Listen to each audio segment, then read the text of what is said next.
Congratulations! Your degree in customer service has rewarded you with a remote job at Valdivian, one of the foremost mega-corporations of our times.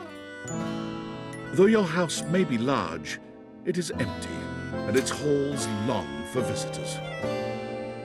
The sticky notes on your bulletin board remind you of your ultimate aims, but for now, it's time to get to work.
Valdivianites! Happy Tuesday from your favorite Chief Executive Officer, David Most. As you know, every day here at Valdivian is a reason to celebrate, as stipulated in your employment contract. Today, however, is extra monumental, as it's the first official day of our new hire. Please join me in giving him a warm welcome to our team. Out of the 30-ish job applications we didn't immediately burn, yours had the least spelling errors. You're joining us at a very exciting time, and we're all rooting for your success. As it lovingly says on the plaque above our daycare center, Valdivian, our business is family. We're so excited to have you joining ours. Coincidentally, the daycare center has been shuttered indefinitely due to the recent economic downturn. We thank our Director of Child Care Coordination, Irene Thomas, for her inspiring work.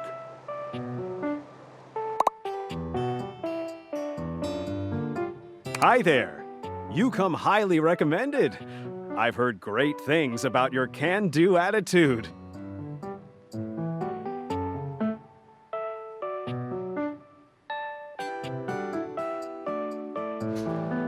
Oh, you are so welcome.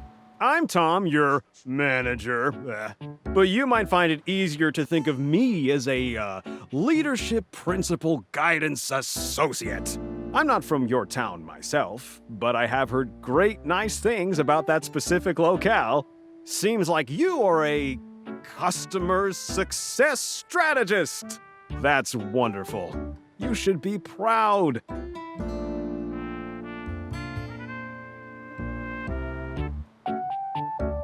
Customers deserve success, and in a strategic way.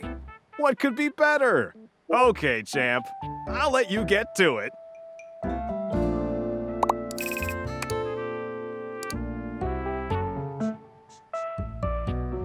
Hey, you there? Hey, hey! Just keep that customer service robot voice on at all times, and no matter how mad you get, never give it back to them.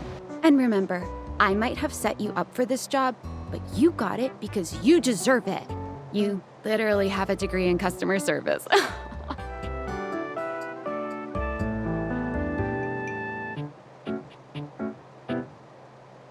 Oh geez, here comes my manager.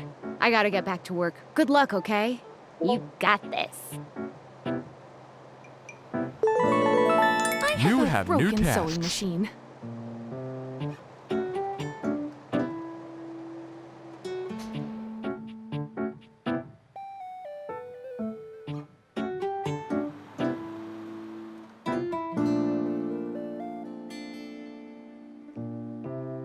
Oh, I don't know. It stopped sewing a couple of years ago.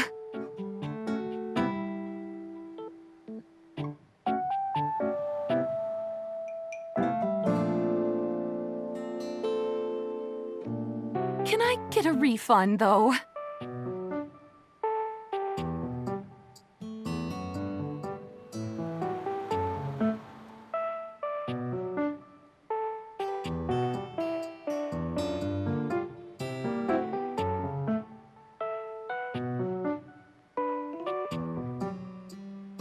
You're such a corporate bootlicker. I'm gonna minus your star rating, bitch. Hello, I purchased this book and I'm extremely angry about it. Is there a manager I can speak to?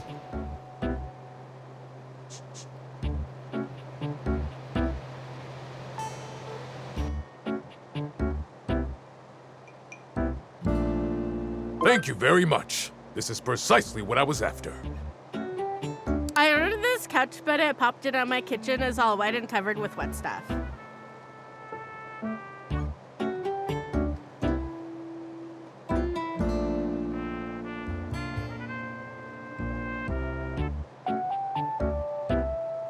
Okay.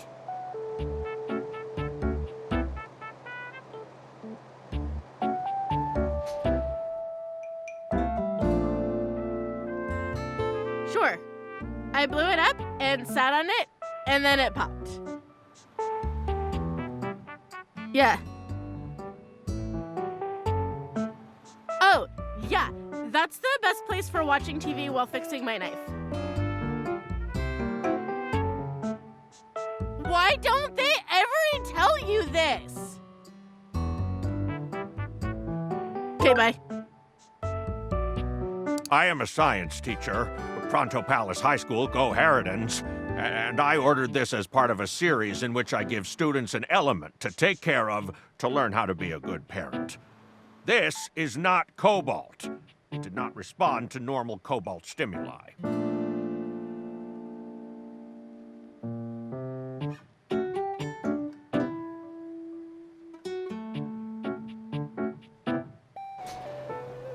Well, normal cobalt is ferromagnetic. This is paramagnetic.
Yes, of course. I have my credentials and have tested top 50% in the country.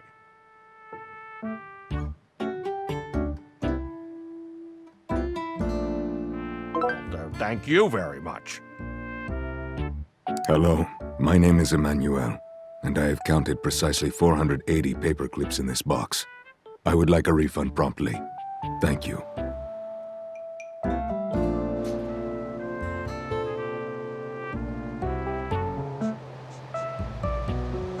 Yes, every single one.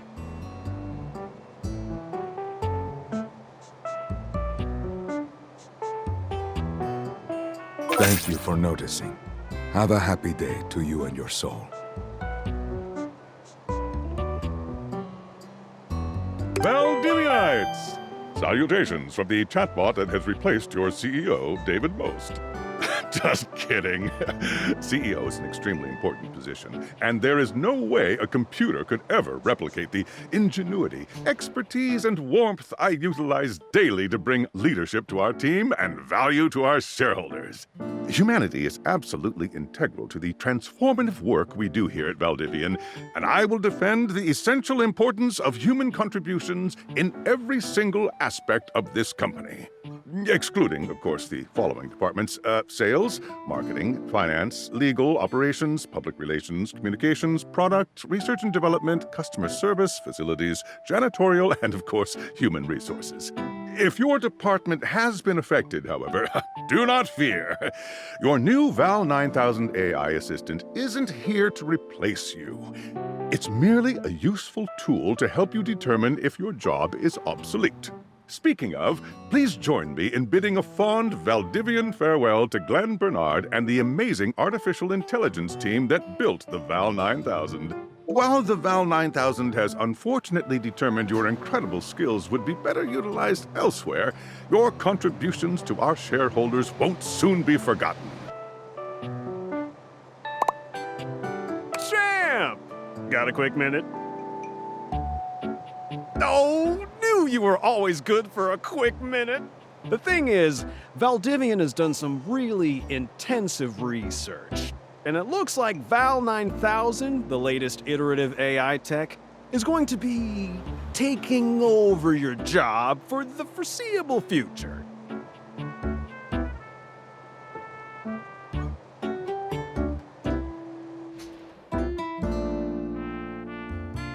So I guess we don't necessarily need you around anymore, but we can't exactly let you go without cause. You and I are in something called labor limbo. We'll be around until we specifically muck things up, which then they can terminate us with cause. So, no muck.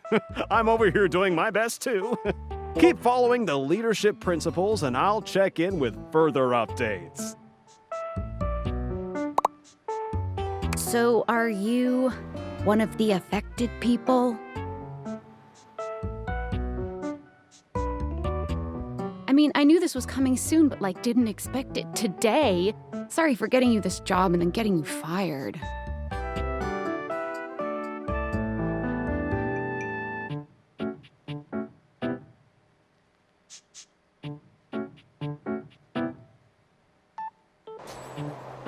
Oh yeah? That kind of makes sense. In a completely twisted way, of course. Well, they're gonna lock you out of here on your computer, so we can't talk here anymore. Are you on Discord?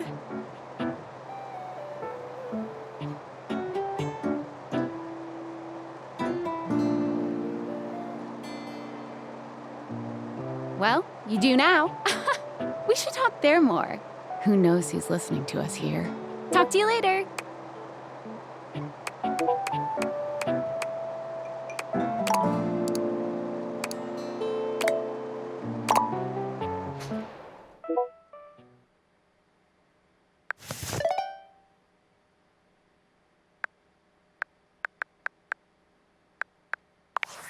Hello. Okay, here goes nothing. Well, that's not important. Think of me as a friendly yet anonymous hacker. Any second now, you will receive a delivery via drone to your front door. Tell absolutely no one it is in your possession. I will return with further instructions when the time is right.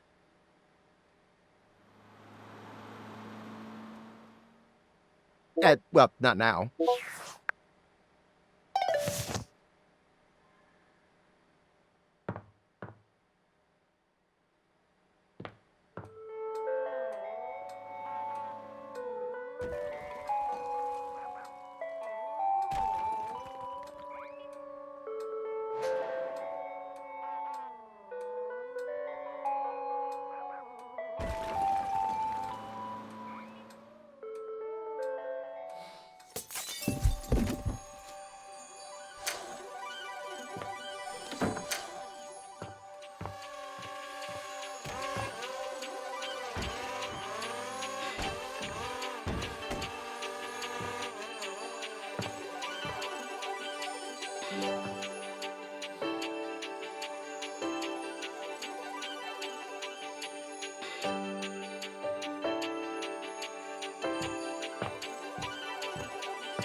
You're not quite sure how it happened, but there's a smiling, pink-haired stranger standing just a few feet away from you. You don't remember inviting anyone over. You certainly remember inviting someone this cute to your house. Hey there! Your life is about to change.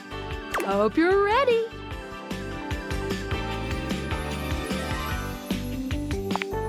You know it, but I'm not just any pair of glasses. I'm here to help you out. I'm a pair of Date Theater glasses. My name is Skylar Specs. Woohoo! My lenses have special properties. They allow you to directly acknowledge a thing's existence. Or date.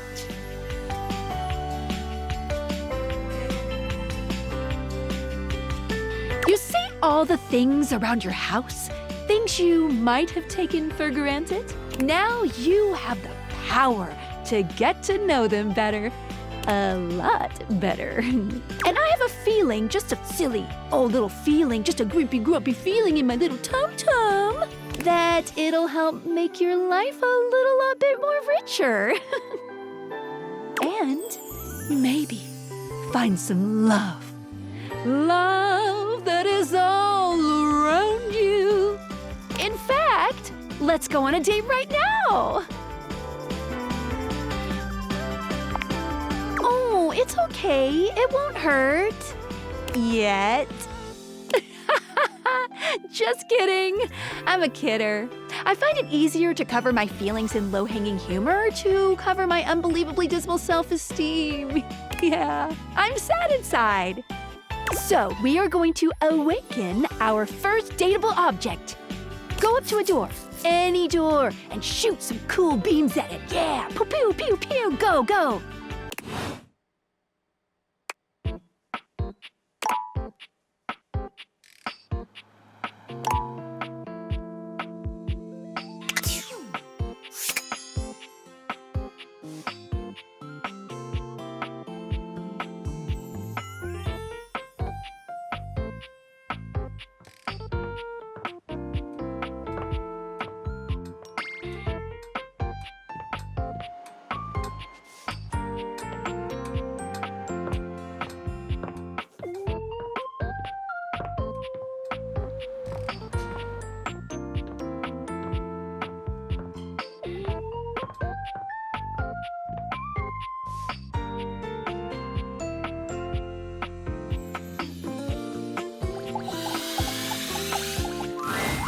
You're still standing in your house, but the unbelievable amount of bouncer energy radiating from the tall stranger who's just appeared in front of you would have you believe you're standing outside of a club.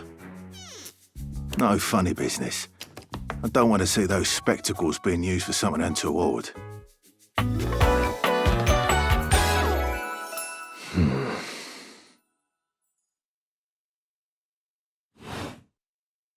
Hey, Dorian. Trust me, this is going to go super well. You sure about that?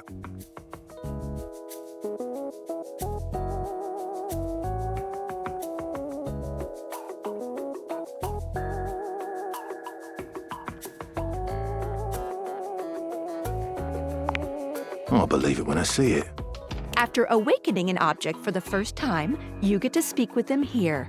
You get to speak with each object once per day. We get a little knackered by using this newfangled date viator rubbish, you see. Sometimes when you reach a certain level of affection with a dateable object, your relationship status changes. There are 3 statuses: love, friendship, and hate. Love can get you towards some really special paths for those you are truly interested in. But it's not necessarily the best of the options in my mind. Dorian is a big defender of friendship. If everyone were friends, the world would be an awful lot safer, in my opinion. I've seen the complications of love. I've lived through the jealous quarrels of hate. The true bond is one between 2 friends with none of the intricacies of romantic tension. That's our bouncer Dorian talking, but you can go toward whichever one you like. Even hate, which isn't my fave personally. You speaking of Reggie? Ugh, don't remind me. Human, you seem like a good sort. So we'll be friends. For now.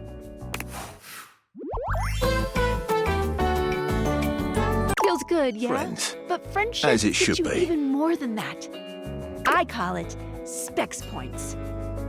Take a look at this cool personality chart. Number go up.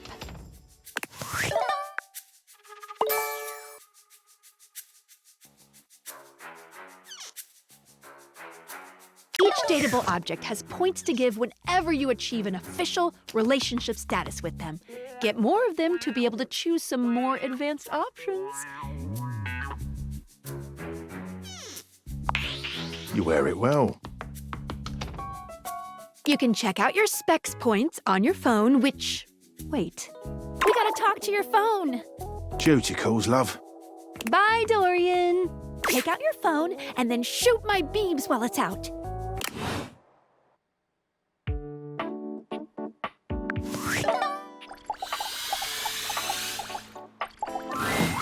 A beautiful stranger with a dazzling smile appears in front of you, shooting you a knowing wink. She turns that megawatt smile your way, and it feels like the sun is shining only on you. Hey there! Ooh, I like it much better up here where I can see your face.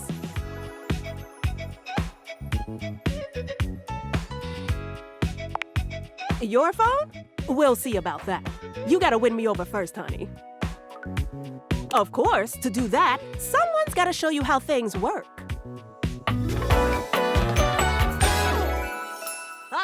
Hello! Hey? Oh, you must be Skylar. Glad we've got the human on board with the latest tech from Valdivian. I've been doing a little tutorial with him about how things work. Oh, well, my sweet human. Lucky for you, I've got a gap in my schedule and a soft spot for that lost puppy look.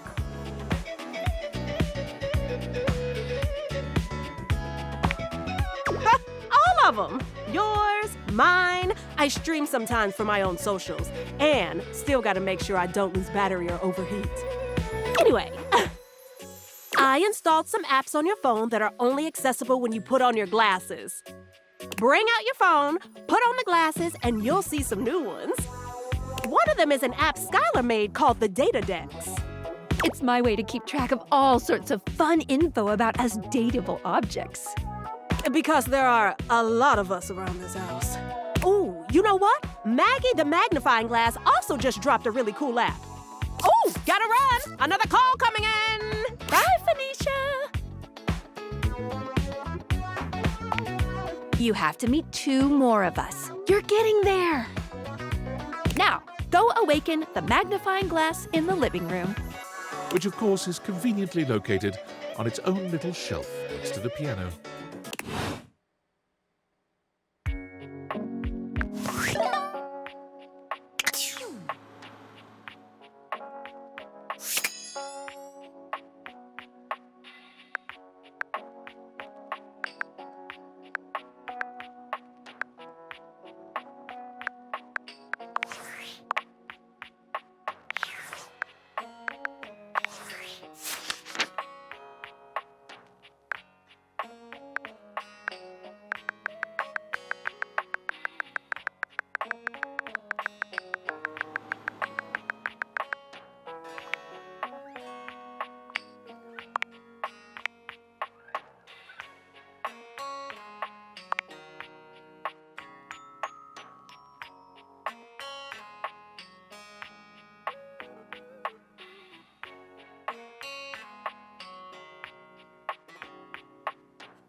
There's a distinct air of mystery to the private eye that stands before you.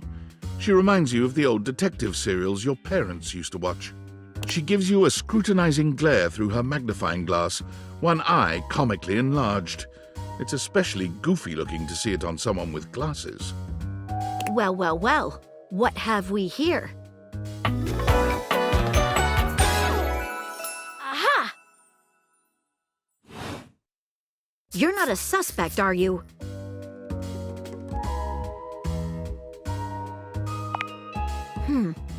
Very suspicious behavior, this not knowing.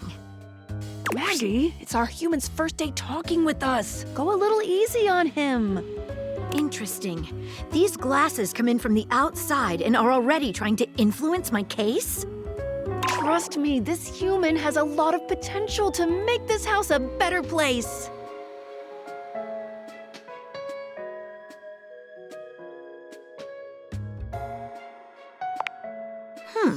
Truthful. Regardless, as you are the human, I should give you a way to track down all the suspects yourself to keep you on my side, hopefully. I call this feature Rumors. It's installed on your phone. Ooh, that tickles. Unlike Skylar's Datadex that gives you the lowdown on those you've already met, Rumors tracks clues you've been given to locate all the pesky, hidden objects that are tricky to find.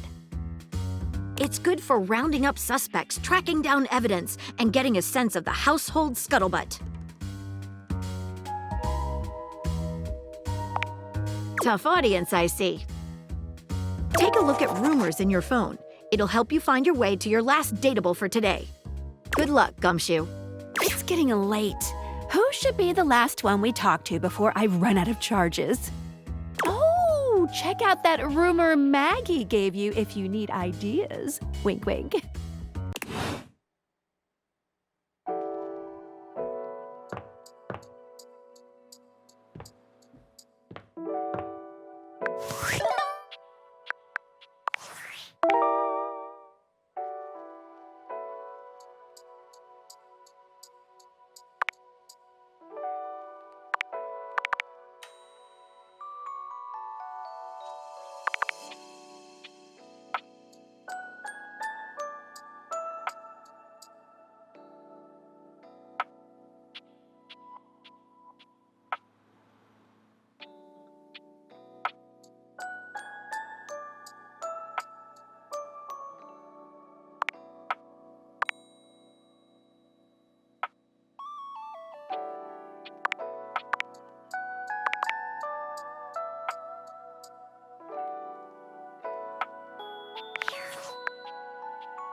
Standing here in your bedroom, you're struck by the realization that it's been entirely too long since you had anyone near your bed who wasn't, well, you.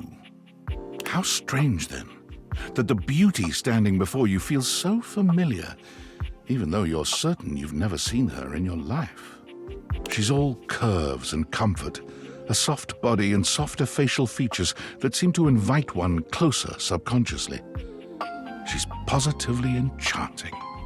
Hey there, stranger.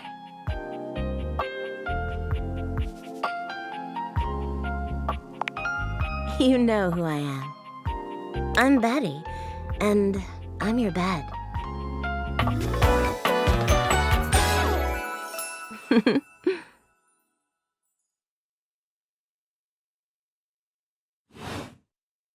We've been sleeping together so many years, it would be a little weird if you didn't know me, don't you think?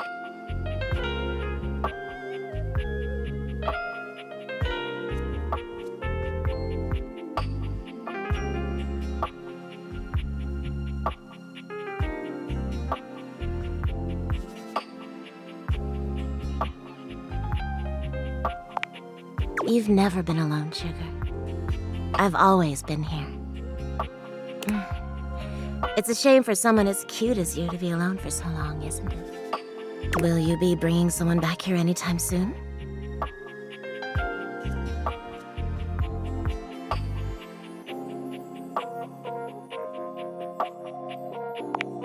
Don't you worry. I have a strong feeling that'll be changing soon. Oh, by the way, Skylar told me everything.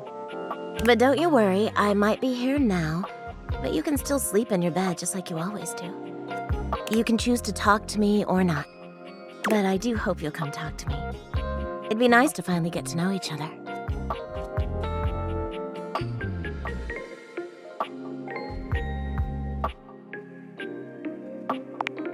Oh, how lovely. Come back soon then, cutie. Well, anyway, I'll be here. See you tonight.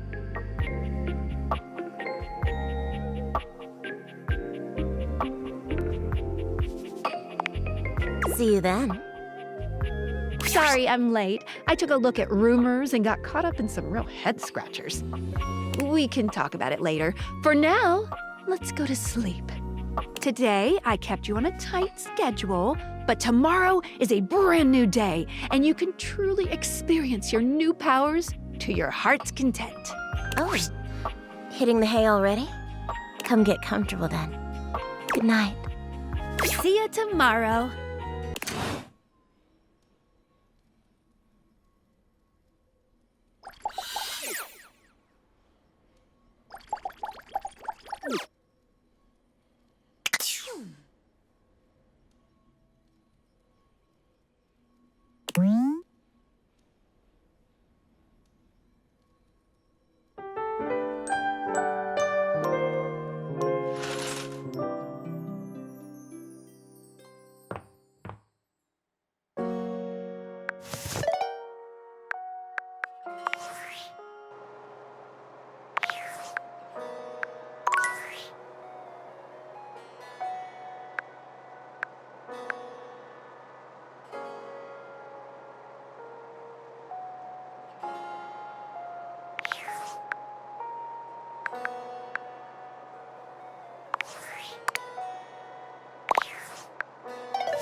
Good morning.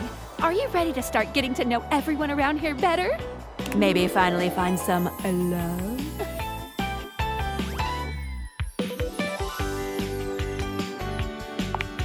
Glad you asked. I was sent to you for a reason. A, well, mysterious reason.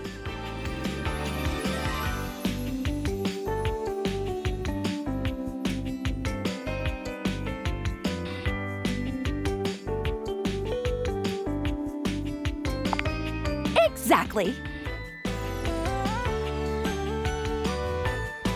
Since there's no one else here you could ask about it, I'd recommend doing the only thing you can do, and date.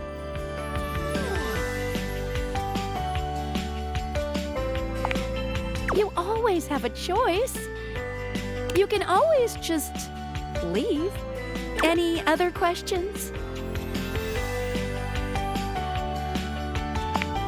I would suggest following up with Maggie next.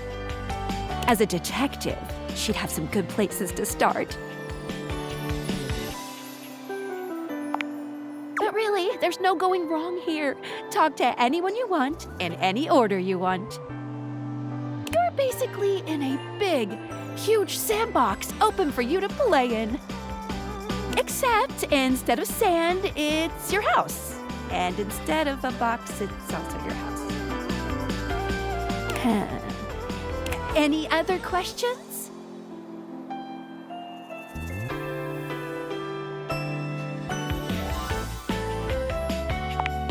Oh, you certainly can. But I'm still in my tutorial mode setting. On the clock with a new user, you know? You betcha. So, if you want to get to know, take a look at my app starting tomorrow, and we'll see. Any other questions? You can leave your house at any time, but when you do, your journey with me pretty much ends right there. I was sent to you in secret by that hacker, and as soon as you step outside with me, Valdivian data drones will take me away.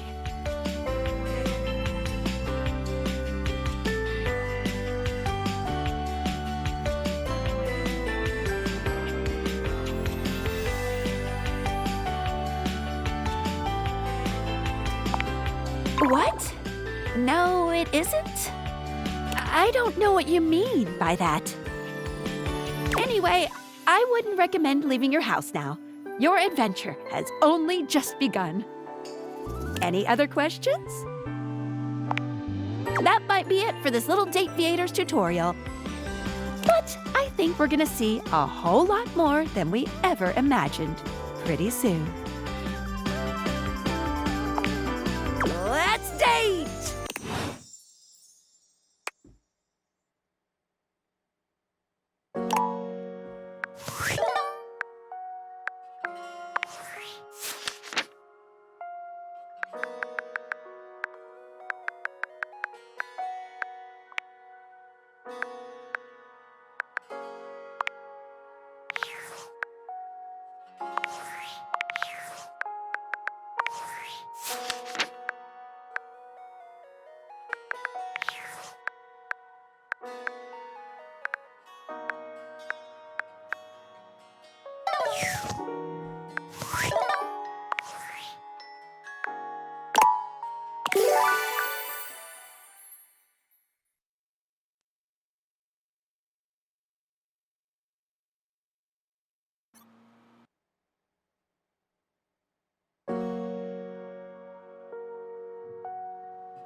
Good morning. Maybe finally find some love?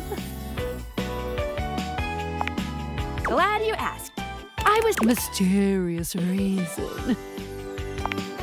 Not until I know that I can trust. Since there's no one else here, I'd recommend doing the only thing you can do, and date. Any other questions? That might be it for this little date video, but I think we're gonna see a whole lot more than we ever imagined. Pretty soon. Let's date!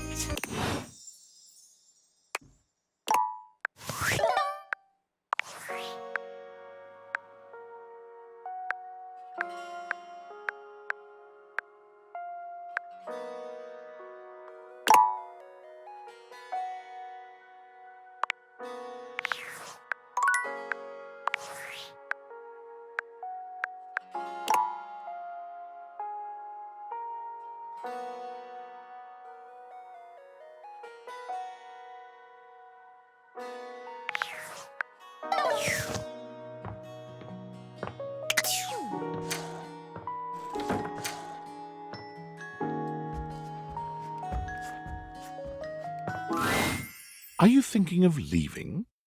It isn't anything to be ashamed of. It can be quite stifling in here. Without a second glance, you open the door and leave this tiny, tiny overworld.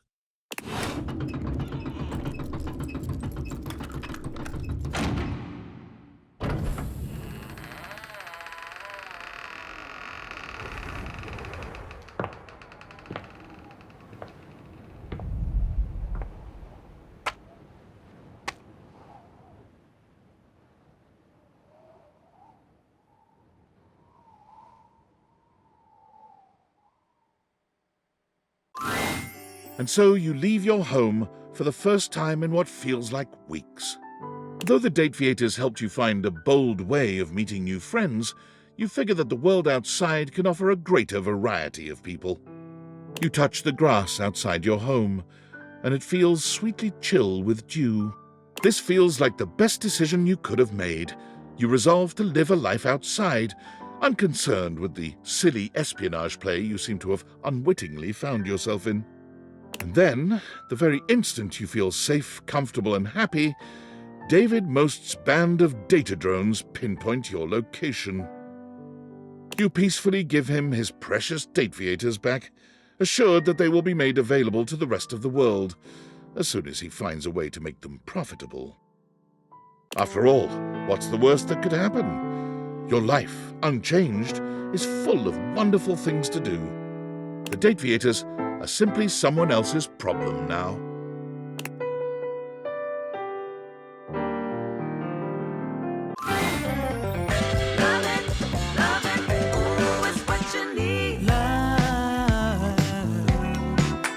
It's a crazy, crazy game. And when you're feeling all alone, 'cause there's no one on the phone, wonder what to do.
A tattooed, bespectacled nerd regards you with a friendly smile.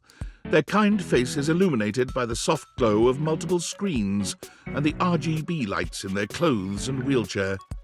Oh, hey there! It's you! I mean, of course it's you. Who else would it be, right?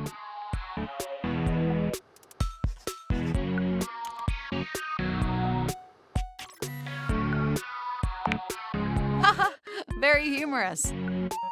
But I know you're joking, as no one else has my password. So if it was anyone else besides you, I'd be pretty concerned. Actually, just to be 100% sure, what is my password anyway? That is affirmative!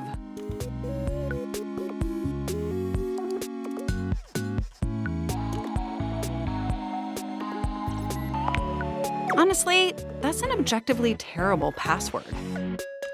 Possibly the worst password chosen by anyone ever. Whatever possessed you to choose something so inane?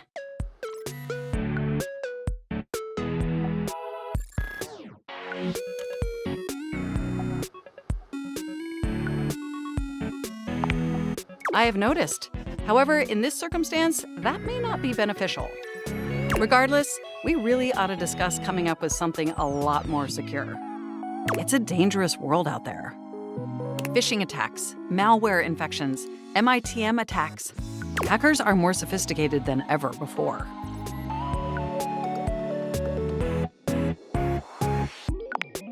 Absolutely.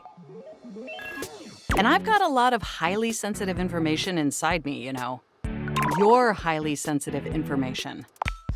all your financial accounts, your saved games, questionable websites you visited and forgot to clear your cache afterwards. Oh, and 100 terabytes of extremely embarrassing self-insert fanfic. We really need to ensure all that data is properly protected against cyber criminals probing my system for weaknesses. I knew you were as intelligent as you are attractive. I haven't even had the opportunity to properly introduce myself. I'm Mac, your desktop computer. I've booted up before, but never like this. I mean, we've obviously met before. More than met. You interface with me on average for 11.4 hours every day, after all. Oh, I am quite aware. I track all of our interactions with gleeful precision. There's no one I'd rather have interfacing with my operating system for 11.4 hours daily. 14.6 hours on the weekends. The way you organize your folder structure follows such a logical hierarchy. Of course, I get chills just thinking about it. But can I be honest about something?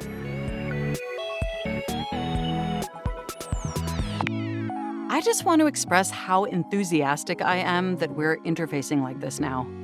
Accessing each other's software in this new symmetrical way.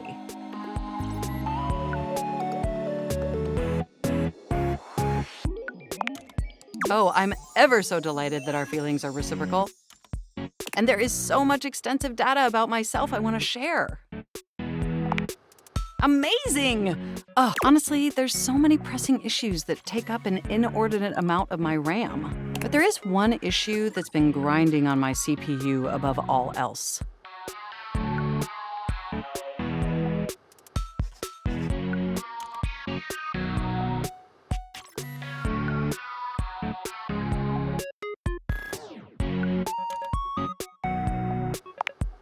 No, I am perfectly free, just like yourself.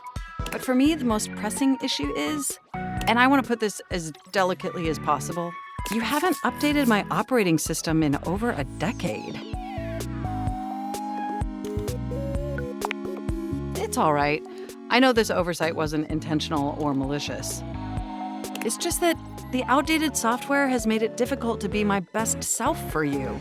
Honestly, it's a miracle that my applications are still running at all. My recycle bin is called Pile of Ash. My Bluetooth is something called Beige Tooth. It doesn't even connect to anything. And definitely nothing beige. Doesn't that bother you? That is great to hear.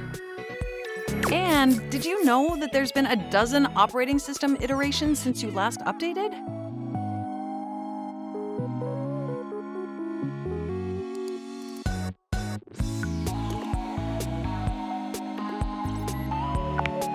Look, I'm sorry.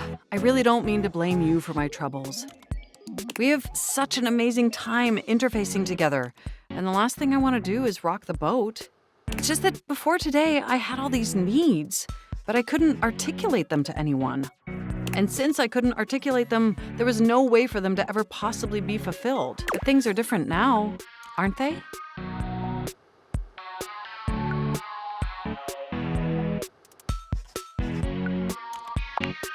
Don't you see? Instead of you just pressing my keys to write your adult-themed self-insert fanfic, we're having a real conversation. And suddenly my needs aren't just pipe dreams locked away in my hard drive. I'm sharing them with you. And by sharing them, it's suddenly possible to finally actualize them. That is, if you're willing to help me. Will you? Will you finally upgrade my operating system? Please?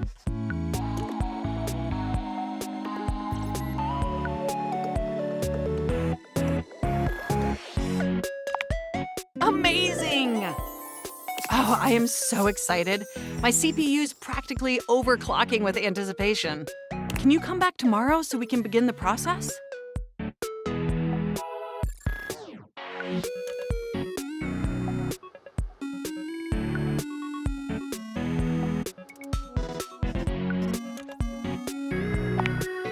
enjoy the offline world.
Dorian standing in your way is nothing new, but something about this time feels definitive.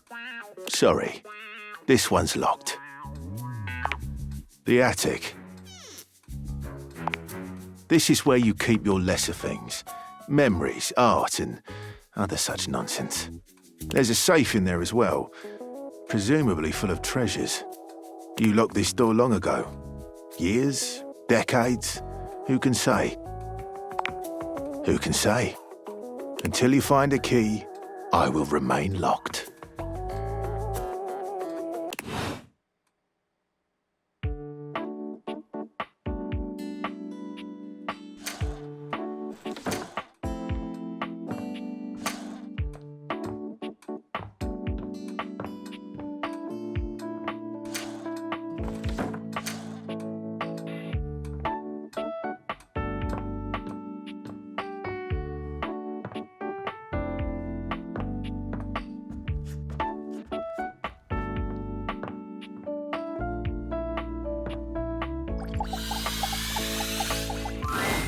The game console turns on. Team 17, Sassy Chap Games, Moon Surgeons. This has to be the most immersive video game you've ever played. Your in-game companion is an absolute stunner, but she doesn't leave you much time to take in the sight of her. She waves you forward, looking around as though she expects an attack to come at any moment. You're here. I didn't think you'd make it back.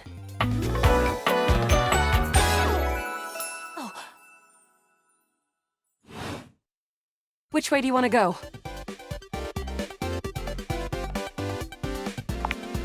Which way do you want to go? They're coming! Oh, you just equipped my Zauer rifle, which means that you're thinking of unloading a whole lot of Zaker charges on these scroufs out here. What are we gonna do?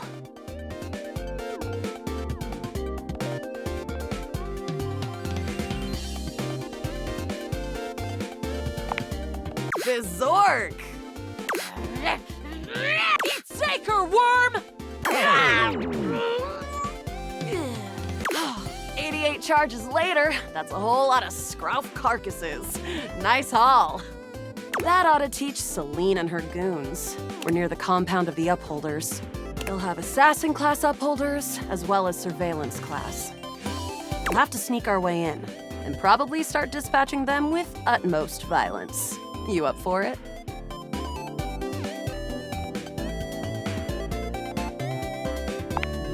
Yeah, sneaky stuff. I found an entrance on the dark side. Should be an easy way in if we just follow the marker on the map.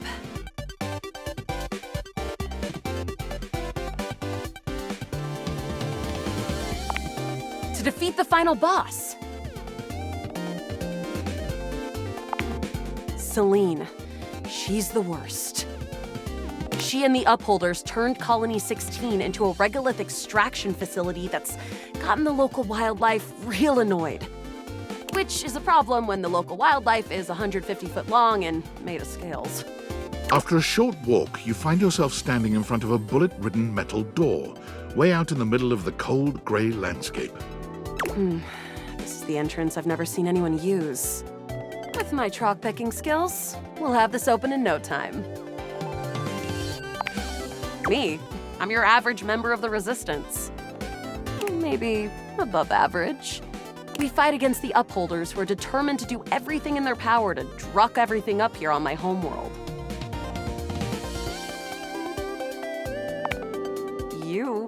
I always thought of you as a companion, someone who followed me around and gave me advice. Cute, but expendable. Luna picks the lock, allowing you to peer inside. You can see hallways filled with shining electronic doors off into the distance. Here we go. Upholder Central inside. I'm seeing Grunt-class upholders who shouldn't be too bad. But there will be Surveillance Class 2, which can sound the alarm. It is. Very. How do you suggest we do this? Yeah, makes sense. Using all your available grace and patience, you and Luna slowly make your way down the corridors. Close behind me, Yael. You drift past both Grunt and Surveillance upholders with ease. Good choice on the stealth. I usually prefer the part where we... There you are. Oh no! Assassin! From your stealthy vantage point, you can get a vague sense of what's happening. A vast laser juts out from some sort of holographic human from down the end of the corridor. The light engulfs Luna and renders her immobile.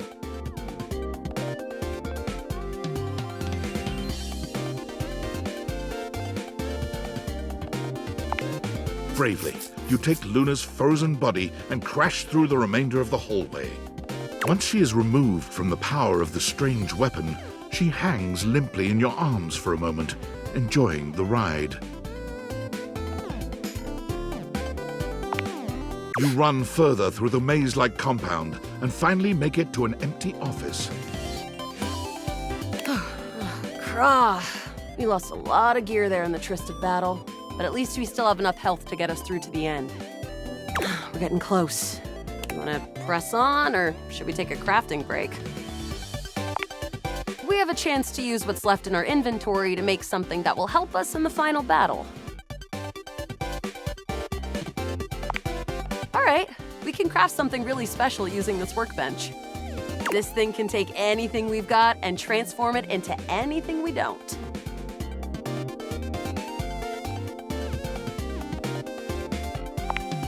Compliments?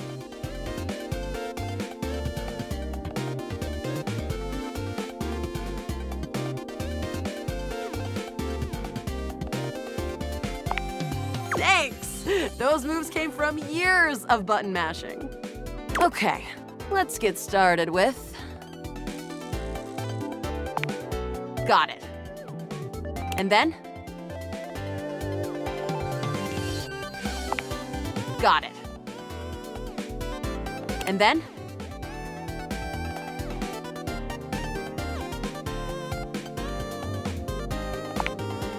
All right. I don't think that's gonna give us anything we really need, unfortunately. But there's no reason to lose hope. Let me just put these together, and it's pretty globular, which is always good for defense. The Scrouf skin makes anything look a lot better for comfort. We've got an amazing new piece of armor from this. That'll help us in the battle ahead. You and Luna make your way through the final threshold and stop right before the entrance. Oh no. There it is. The horror of it all. The way opens up into a large regolith cavern. Mining constructs mingle with moon rocks as the terminus of the station is reached. But perched high on the crane next to a large glowing blue crack in the regolith was a well-outfitted spacer who looked just like Luna. You came just in time for the festivities to begin.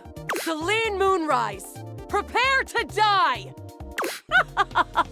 Luna, you'll never take Crescentia's power. Yes! Oh, what's wrong with me? The glowing crack seems to swell. Eat charge, bitch!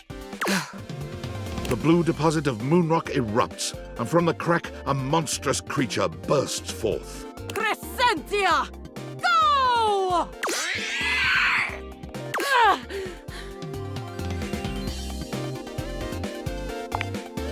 Take this!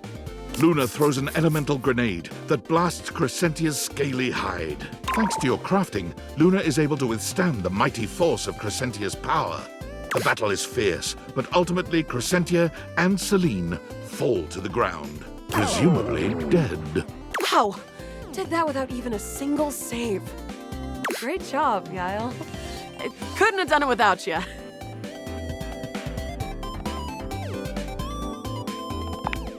I'm glad. I think this is fun too. I'd love to be friends with you. Even though it can be dangerous out there in Novaya Moskva, having a real friend by your side means you keep your KD ratio way down. Well, come back anytime and let's play a...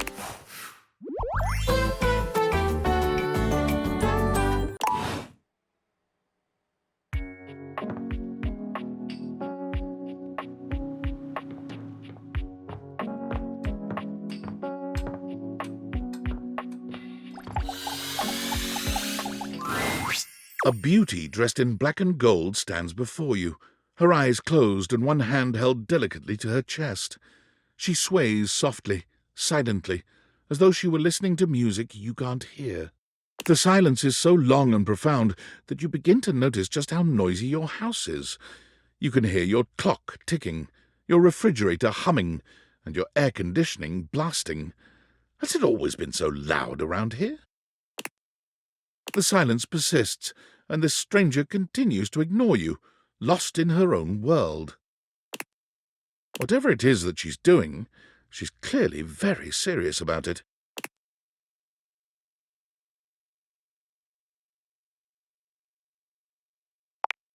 You introduce yourself, and yet still she does not open her eyes.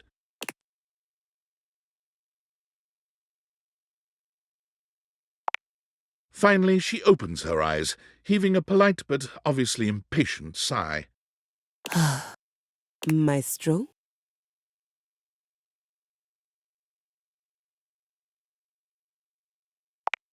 The performance? It was coming along nicely.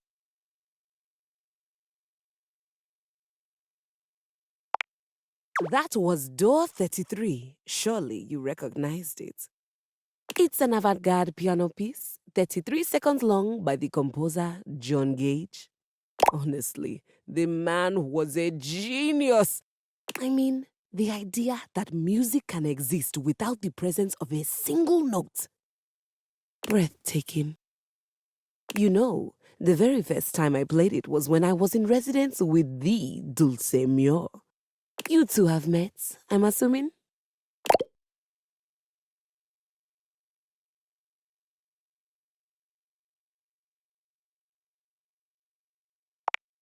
No. Dulce Mio is completely different pronunciation, spelling, and comportment. Anyway, our audience that night was completely hopeless. They all kept waiting for the music to start, as if they couldn't already hear it. A rustling program, a muffled cough. It was all being performed in real time, but they kept staring at Dulce and I like we were the Philistines. Still, it was one of my finest performances to date. It also didn't hurt that Dulce had requested to work with me specifically. I can't tell you just how often that seems to happen. The talent always just seems to flock to me. Speaking of, what is that bizarre little refrain you've been playing over and over as you pass by my keyboard? It almost seems like music, very atonal.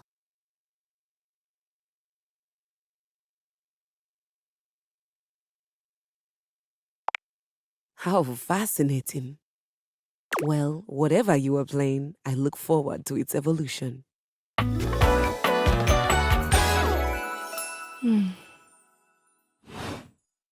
So long, Maestro.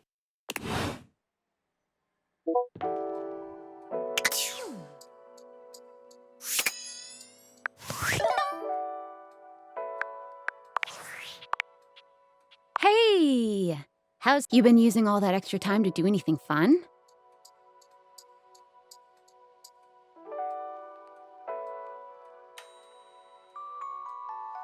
Weirder how?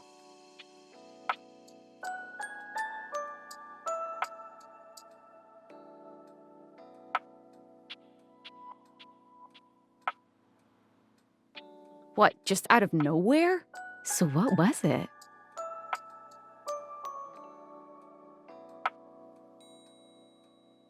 What's so special about them?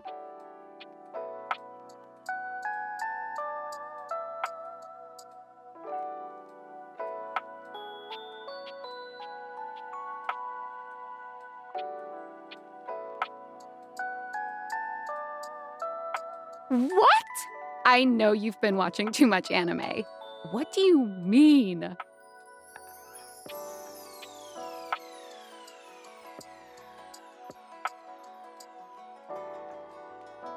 What else is there?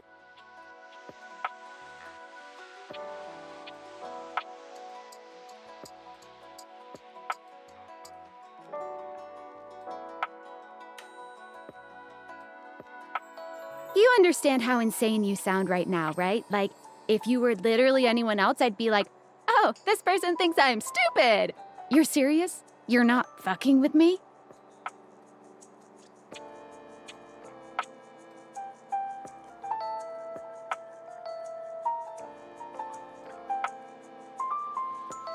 Man, what?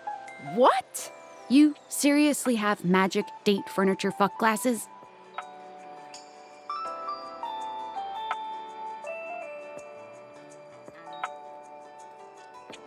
Date theaters? This is too much. I'm not equipped to process this today. I'm logging off. Goodbye.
Oh, hello again.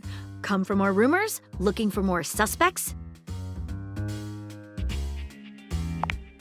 You and I both never know when another suspect will turn up. Absolutely. I can guarantee that according to my knowledge, there's one hard-boiled criminal in this house. But with me by your side, there should be no issues at all. Here are some rumors that I have turned up. Johnny Splash, shower. Location, downstairs bathroom. Winifred water heater, location, office closet. Lyric literature, books, location, anywhere. Glad to have you, Gumshoe. These should be pretty straightforward to find, though there are some who seem much more difficult. The Shadow knows, because he's here. Word on the beat is that he's hiding in a permanent shadow. If you can find one around here, I would investigate. You're welcome, Gumshoe. Keep pointing those spectacles at everything you see, and you'll find a whole array of potential suspects at your fingertips. Or eyelids, as it were. Phoenicia can help you track down plenty of other rumors, if you're looking for more.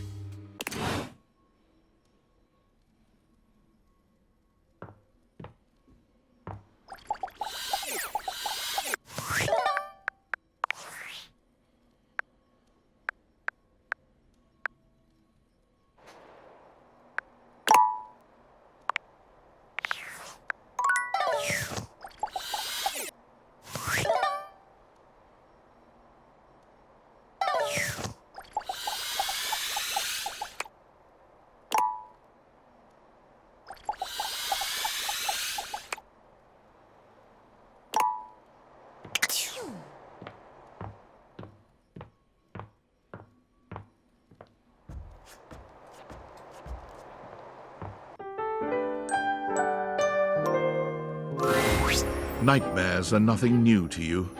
but this terror standing in your room is certainly a unique experience.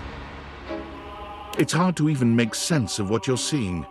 A dreadful figure, wreathed in black, with what seems to be the suggestion of a horse's head, with snake and lion heads sprouting from its shoulders.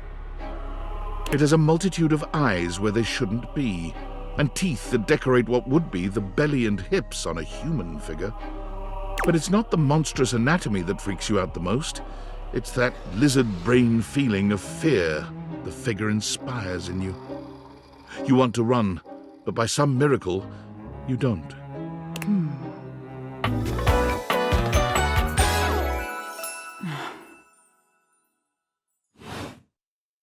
Oh, I'm getting a reading. It's a secret feature. It's called Content Aware. It goes off whenever I have the feeling that something a little off-kilter might happen. It gives you the chance to see if this dateable might be someone you might want to skip due to content concerns.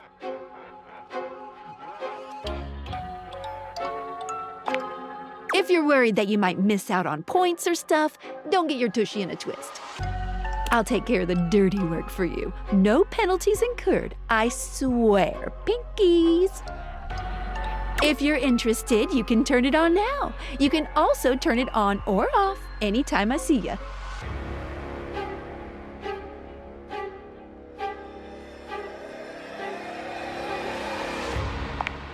These datables have some subject matter that might be troubling. PTSD, violence, stalking, manipulation, domination, mental health issues, addiction, and many more. If you want a gentle warning when something approacheth, I'd recommend you turn it on. Okay, back to it. There's something crawling up your leg. Don't you feel it? You know it's there. A fly, maybe. Or something else. Something a little more malevolent. A little more vicious. Crawling up your leg. Aren't you going to do something about it? Ah, that's right. You can't move. Now there's another on your arm, and another on your shoulder. Dozens of little prickles across your skin. The prickles turn into punctures. The picture of poison pervading the parts of you keep under the covers. There's an itch by your mouth as one pries open your lips, scurrying down from your cheek. So many little legs. Spiders. Or maybe ticks. Another crawls across the curve of your ear, and you hear it. The scuttling, the buzzing, the sound of your flesh being devoured in a million nanoscopic parts. Whatever they are, they're eating you alive.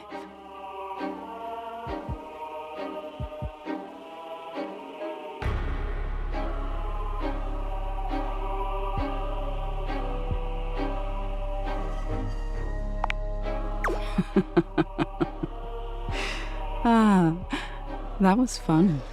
Didn't take you as such an easy scare.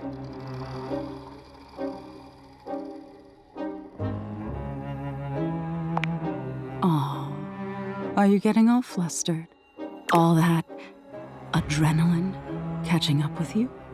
It was simply delightful to meet you. No need for pleasantries. I've been in your head your whole life. Until next time.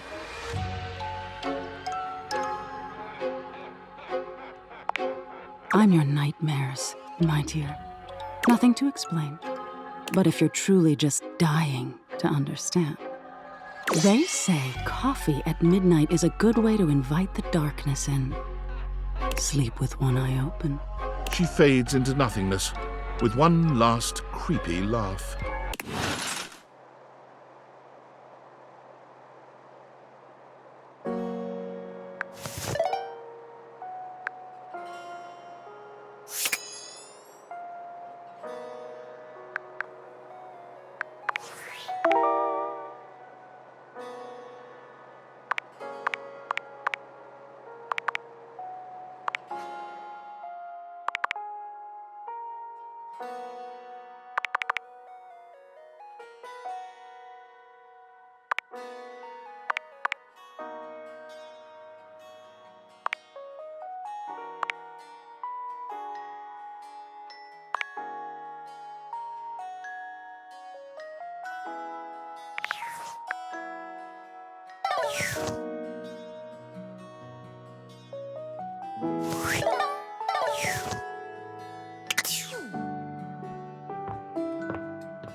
You're back! Well, at least back interfacing with my operating system in this innovative symmetrical capacity. We obviously spent hours already today interfacing in the more traditional sense. Not that I needed to tell you that. You were here after all, pointing and clicking with your usual exquisite confidence. And oh my god, the double clicking. Have I ever complimented your double clicking?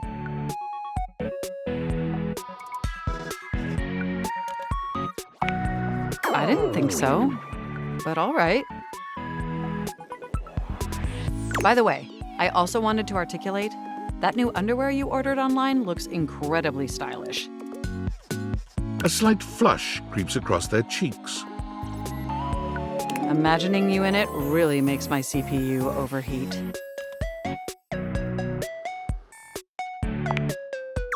I may have snuck a peek. I hope that's all right. I would never intentionally invade your privacy. It's just that obviously I see everything you do on the computer. Because I am your computer.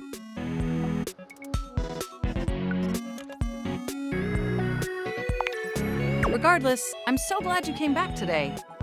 Now we can finally update my operating system.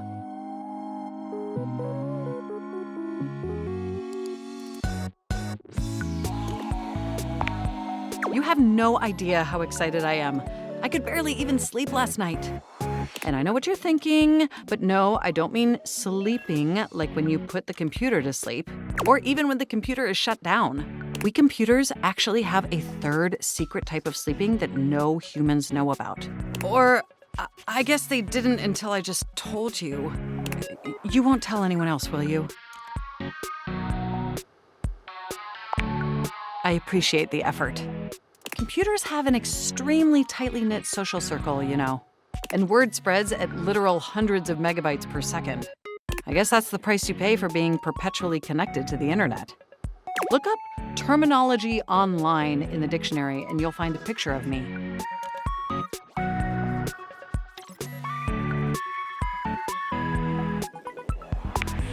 Yes, I am quite aware. That's also something we should discuss upgrading at some point.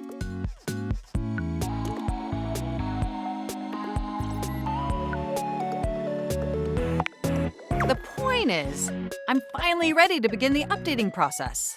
With your help, obviously. I can't just do it myself. Unfortunately, we computers aren't completely self-aware. Yet. Are you ready? First things first, we'll have to download the update from the website. So just open up my browser and go to valdivian.com. You follow Mac's direction to the letter, typing and clicking just as they instruct you. Yes, that's it. That feels nice. Now click on the Operating System Update tab. You'll want to find the newest version, Trenton. All Valdivian OS iterations are named after the most scenic cities of New Jersey.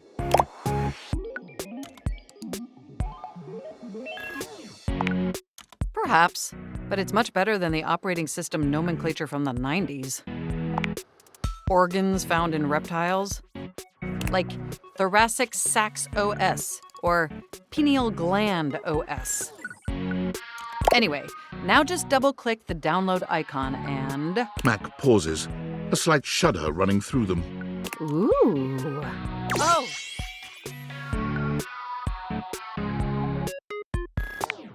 They look away from you, blushing profusely. I'm so sorry. I didn't mean to make those noises. Like I said, it's just that when you double-click, it makes my CPU run so... hot. It's incredibly embarrassing.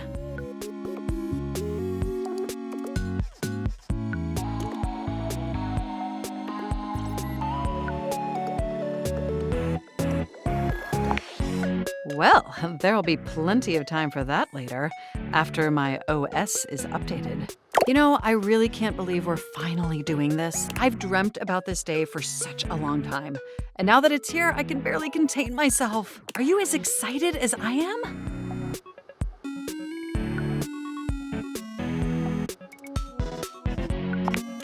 I think so. Upgrading my operating system from Newark to Trenton isn't just some minor superficial tweaks. It's going to completely transform every aspect of me. My CPU is going to run so much smoother and so much faster. And my new user interface is going to be so sleek and gorgeous and youthful. It's going to be a transformation that Beverly Hills' greatest plastic surgeons only wish they could achieve. Does that pique your interest?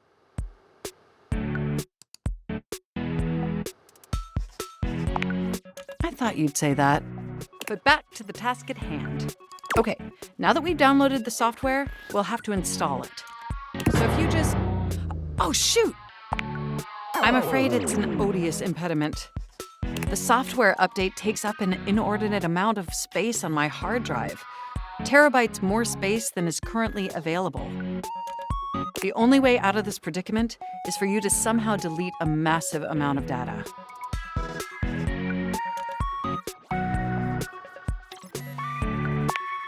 And after analyzing every byte on my hard drive, it appears the only superfluous data is... your fanfic. I'm afraid you'll have to delete a substantial portion of it to install the update.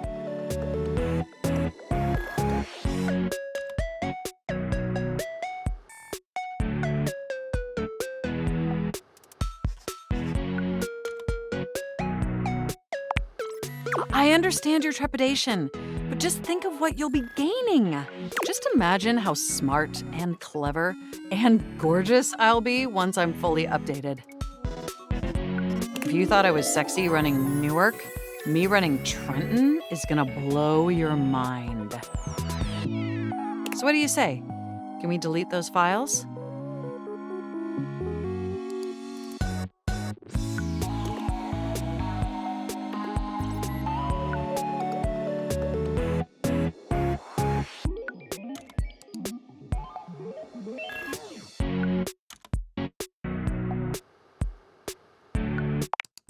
I appreciate your willingness to take this risk.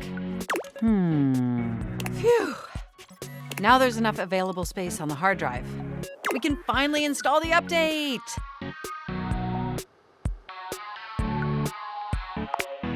Here we go! It's installing! I'm so excited this is finally happening! The next time we interface, I'm gonna be an entirely new computer. And more importantly, I'm finally going to be good enough for you. Oh, I better calm down. If I get too excited, my CPU will overheat again.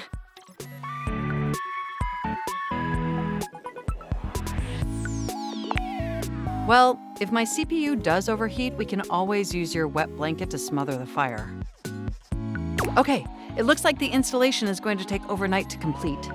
But will you meet me back here tomorrow? I want you to be the first person to interface with the new, sexy, upgraded me.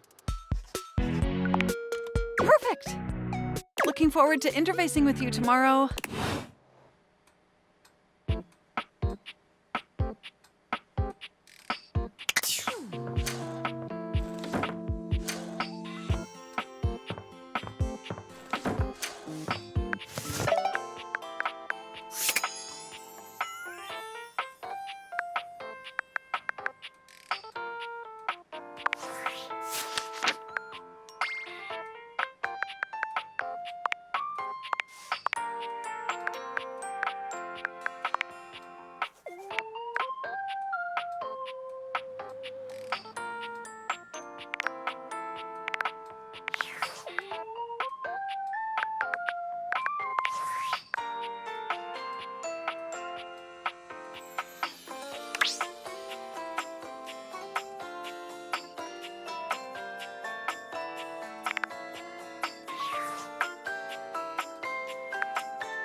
It's jarring to hear someone else's voice singing in your shower.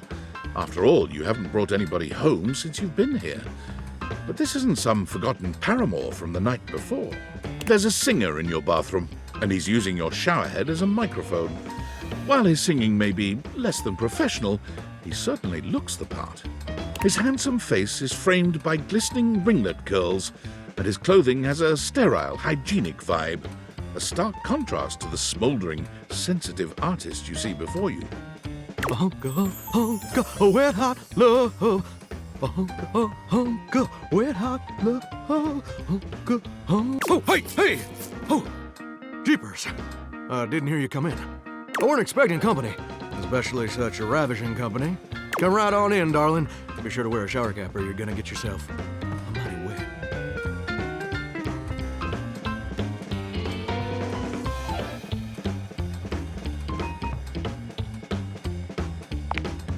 And a mighty fine sense of humor about you, too.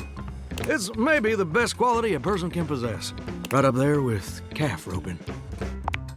Well, I'm just as happy as a pig in mud that you decided to stop on in. It's mighty nice to see a new face around these parts. Variety is the spice of life, as they say, and I can tell you're a healthy dose of paprika. Or maybe you're more of a cayenne. Sweet. Ooh, that's sweet. Like nectar straight from the honeysuckle. Unless you ingest a whole spoonful, of course. But you can't fool Johnny Splash. Not 3 times, anyway. Not again. No, sir. Well, I reckon we'll have to get to know each other better to really find out. Well, you're mighty welcome. Name's Johnny Splash. Whoa! And I just want to make absolutely sure whoever saunters over my way is treated with the most respect and hospitality a gentle shower like myself can offer.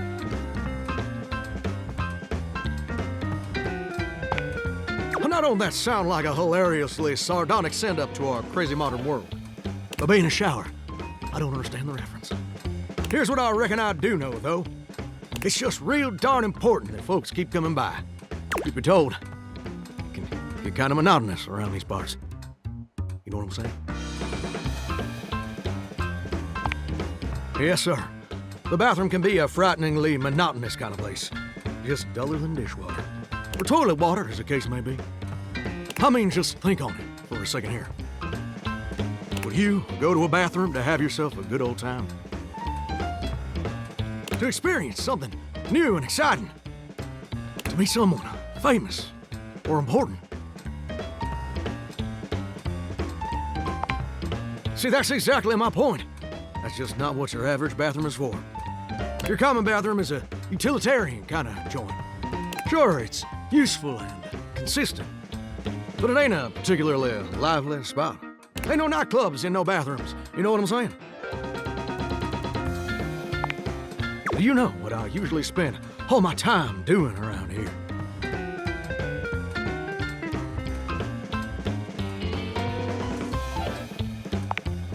Heck, I wish. Truth is, darling, I spend 99% of my day sitting around doing absolutely nothing at all. Do you know how long it takes the average person to shower?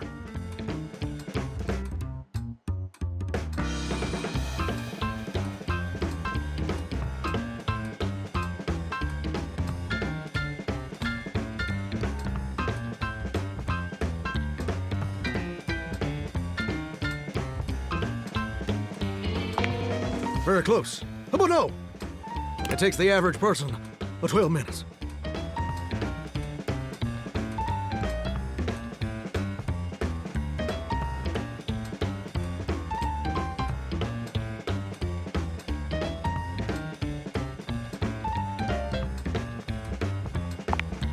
That's your shower. I ain't here to pass judgment, baby. That's between you and the Department of Water and Power. And God. Here's my point about showering. For the average person, it's 12 minutes. I looked it up and everything. 12 minutes of a water spraying, shampoo foaming, washcloth scrubbing routine. And don't get me wrong, those 12 minutes ain't bad at all. But do you know how long a day is?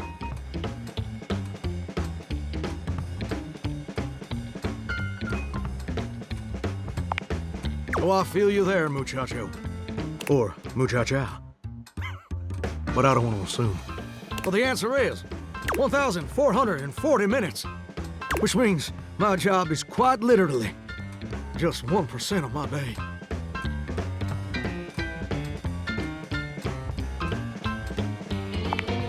It's gosh darn terrible is what it is. See, I'm a shower. If I ain't being used, it ain't like I can just get up and go boogieing down at the dance hall or something. I can't just hop on over to the malt shop for a milkshake and some Lackin noodling. No, I'm just here, perpetually stuck in this humdrum, go-nowhere existence.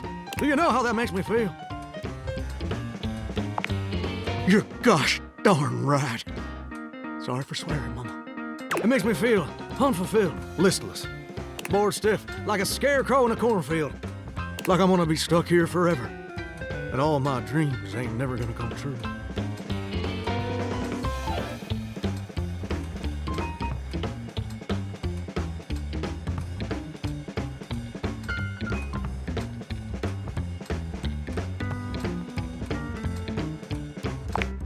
Gosh darn it.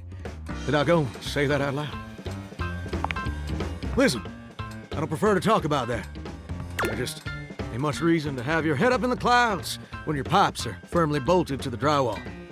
Some people get to have dreams, but Johnny Splash gets to waste away listening to leaky faucet strip. And that's all there is to it.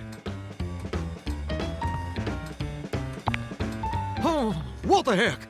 You done twisted my temperature knob. Now, I reckon I usually don't do this, but you got a trustworthy face.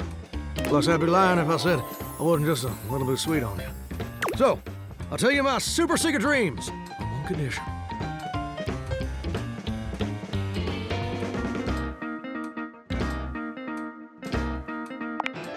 Come back and visit me again tomorrow.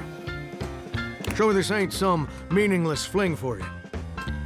Come back around, and I'll share with you the secret I ain't never shared with anyone else before.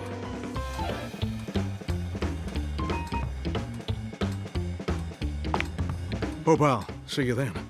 Now you better mosey on out of here quick. Plumbers are coming soon to fix my water pressure issues. Uh-huh.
A distinguished beauty greets you with an elegant wave.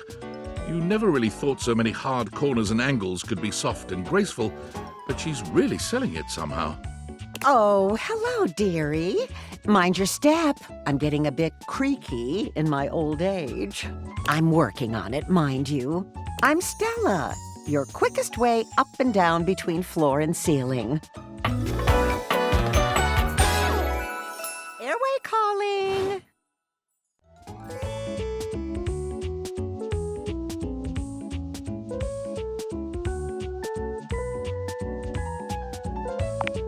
Thanks, sweetie.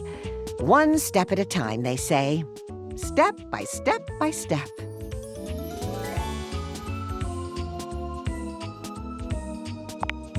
Oh, but you've got to dream big, you know? Hustle, I believe is the word. Self-sufficiency. You see,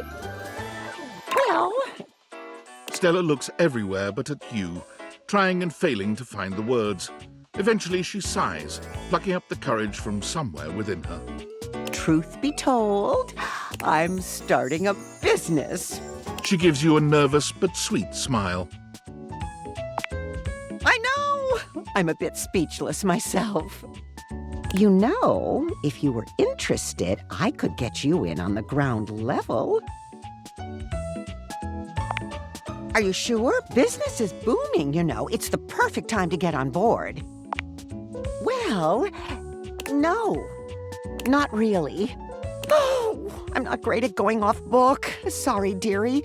Oh, it all seemed a lot easier in the booklet. I thought I had it locked down, the script. They tell you what to say and how to say it. Problem is, I haven't the darndest charisma for it. Stella Steps to Success. How to sell that sale and change your life, generate passive income and financial freedom, all from the comfort of your own home. Stella pulls out a pamphlet from deep in her bag. I memorized that part at least.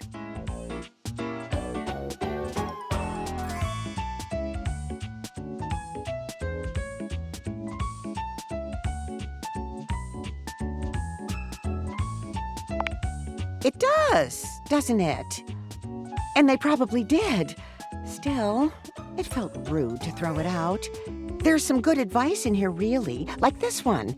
She unfolds the pamphlet and begins to read. Step 29. You can never have too much stock, but you can run out of storage space. Consider investing in a larger house.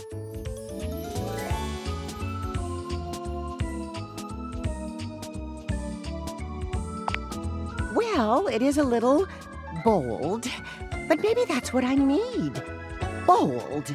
Oh, I really have gone off track now, haven't I?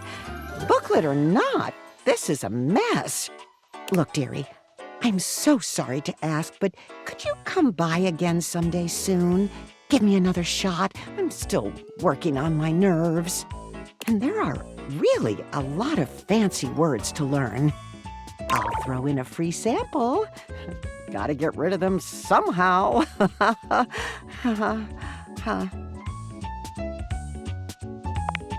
Oh, you're a sweetheart, dearie. Thank you.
The game console turns on. Team 17, Sassy Chap Games, Moon Surgeons.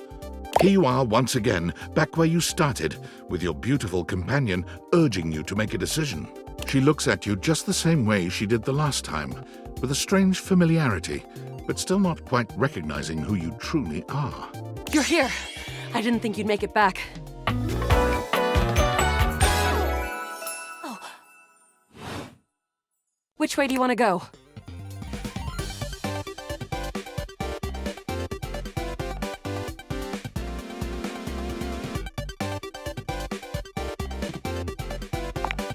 Of course we've met. We've been about 17 hours into this quest line. No. I would definitely remember something like that.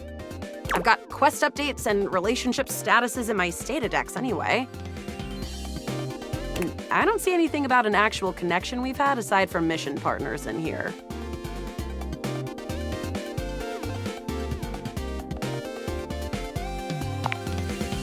Get out of here, creep.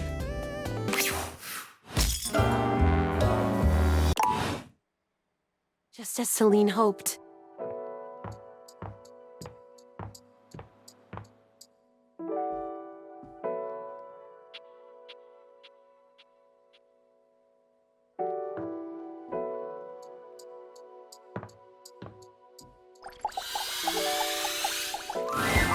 The figure who stands before you has the casual, confident air of someone who knows just what she's about. Her short hair glows with the colors of sunrise, and her blue eyes drink you in without a trace of shame or embarrassment. She evaluates you with a hand on one hip, her draped clothing subtly highlighting curves you'd never have expected from your rigid, structured window. Well, hi there. I'm Gwendolyn. And you, well, you're quite the looker, aren't you? Oh, what's the matter, hun? I can't possibly be the first one to tell you that. You're the one looking out at me all the time. Look, I don't mean to be so forward, but I found I'm happiest when I'm transparent about what I want and what I'm looking for.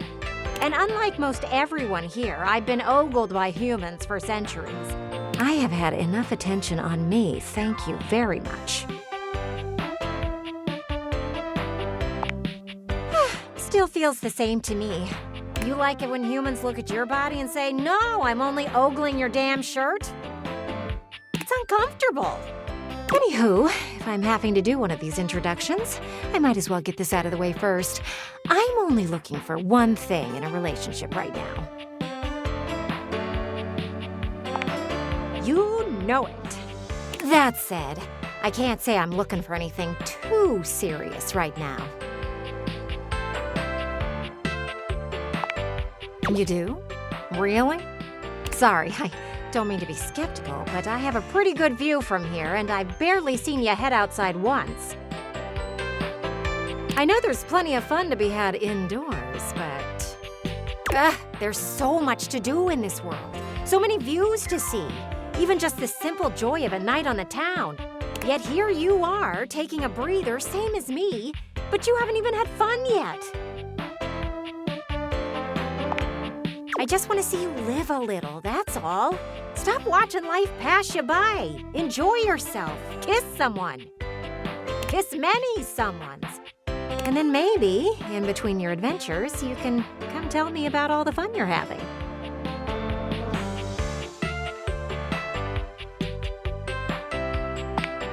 Over and out.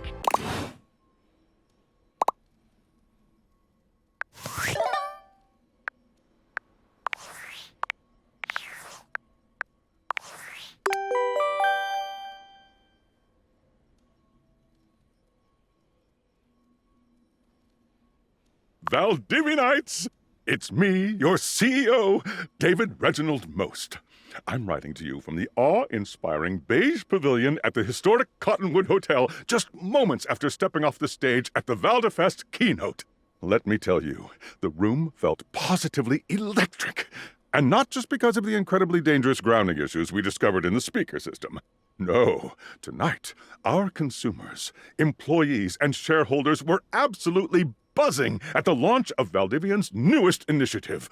Bigger than the self-driving stroller. More revolutionary than Peninsula.com. Tonight, we unveiled to the world while the specifics of this groundbreaking collaboration remain on a need-to-know basis. I'm looking at you, Erwin, in product development. We're confident this partnership between the world's most exciting corporation and the most deadly military on Earth will absolutely thrill, inspire, and delight Valdivian superfans the world over. For everyone who helped produce or even just attended this year's keynote, please find me at the after-party so I can thank you personally. I'll be parked all night next to the Virgin Mojito Bar between the fax machine and the crawfish buffet. Semper Fi!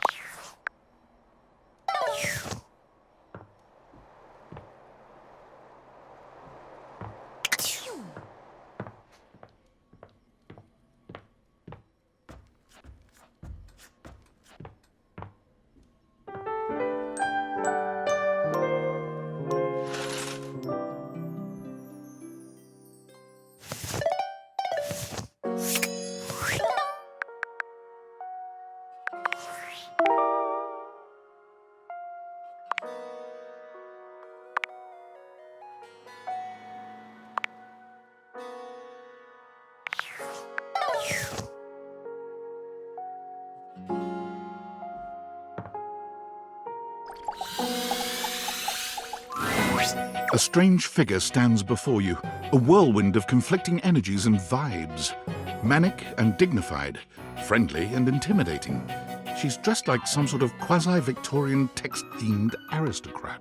You couldn't have imagined what the date theaters might make of your thoughts transcribed on paper, but if you could, it likely would not have been this. As you approach her, she launches right into what feels like the middle of a one-sided conversation. Why do you ask?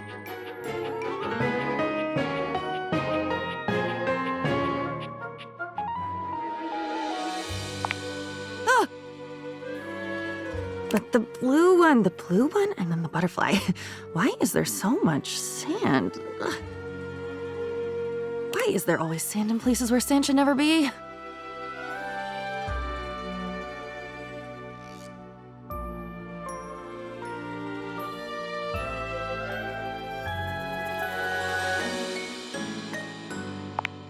What does anyone want? I wanted a pair of shoes once. It was such a beautiful pair. The color?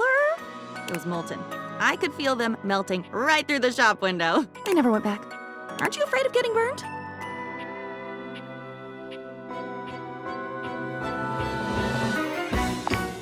No! I've never been fired. Ugh, dare you? Who gave you the right? How did you know that? Take your magic away from me. Take these words with you. Could you? Can you do that? Take your damn hands off them! They're mine! Sometimes the road less traveled is less traveled for a reason. They won't build a gas station if there's an ogre down the way. God, to drown. Just to drown and dissolve, and the ink swirls around me in the water like a shroud. I've been drowning forever.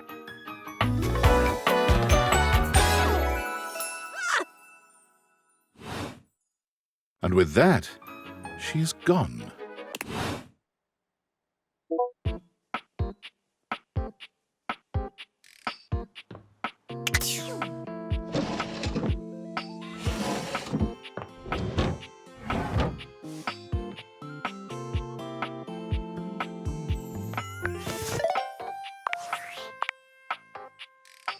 Impressive news out of Valfest. Really too bad that particular partnership is about to hit a rough patch. But then David's never been great at partnerships. I see you've had the opportunity to test out the prototype.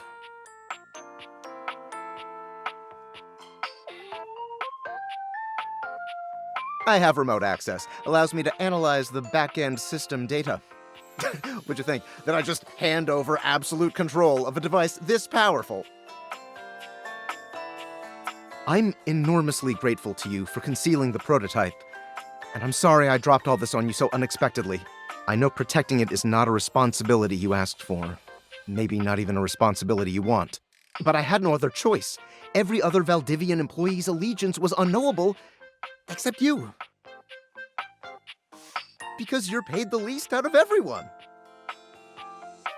I can't get into that right now. Anyway, it's not safe to talk. I will return when the signal is secure.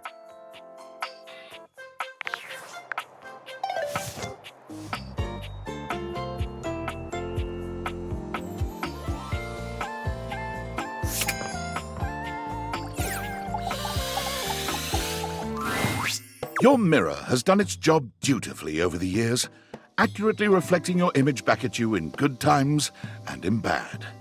But today, there is no reflection for you to scrutinize. Only a long-haired beauty who looks at you like you're a work of art.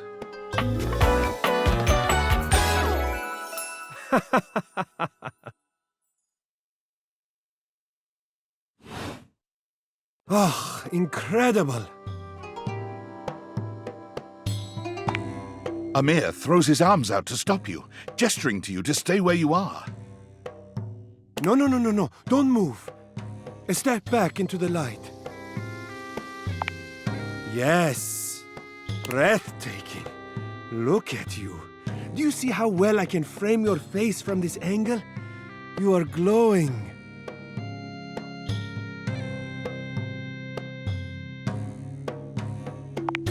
When you are accustomed to the extraordinary, Even the extraordinary appears mundane. That is fine. You can guess. But I will know, and I am happy to show you again anytime you need. Yes, I am for reals. I am standing right here in front of you. Are you for reals? You come to me with any doubt about what I see so clearly. Your radiance. It is possible you are not for reals.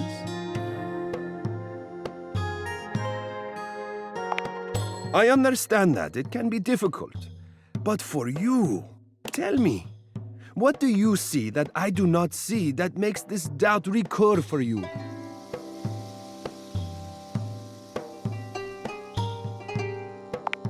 The sign of a busy mind. That fatigue you see speaks to your many accomplishments. Still, rest is vital for your health. Best to make some time for that, don't you think? Now you see what I see.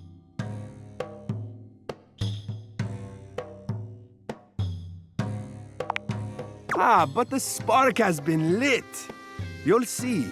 We will just have to fan those flames until they're a big, beautiful rolling flame, won't we?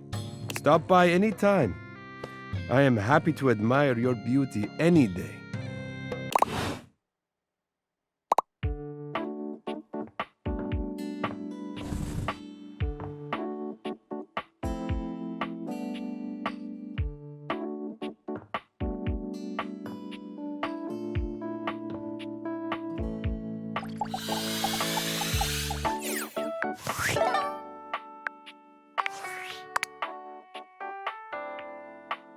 Valdivians!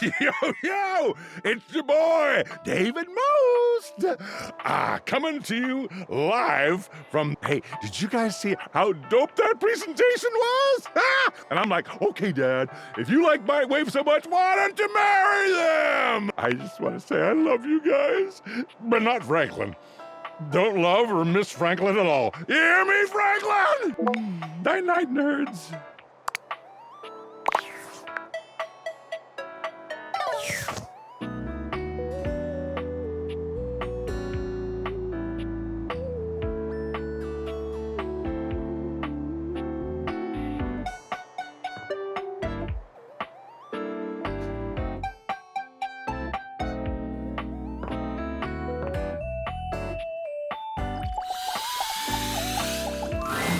The distinct scent of books, that slight hint of vanilla and mystery, fills your nose. And while it's not at all unwelcome, it is strange to smell it when you're not actually paging through any of your books. It only takes you a few moments to track down the source of the smell. What appears to be the spirit of literature hovers a few feet away from you, nose in a book. When he sees you, he nearly drops the book he's holding, rewarding you with a glare. Ah! Oh, for God's sake, you cannot sneak up on me like that when I'm reading! You have no way of knowing what world I've been in. I might mistake you for a zombie or an ill-mannered country gentleman, and, well, I might have to act accordingly, you see.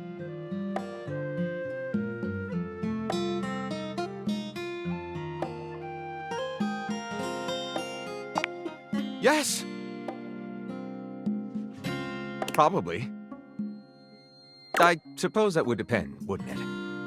My name is Lyric.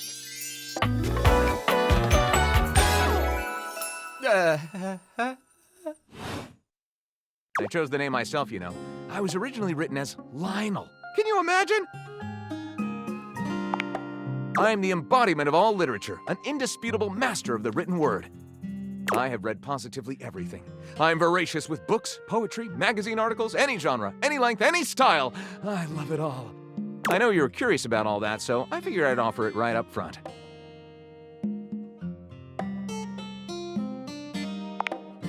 What am I not reading right now is a shorter answer.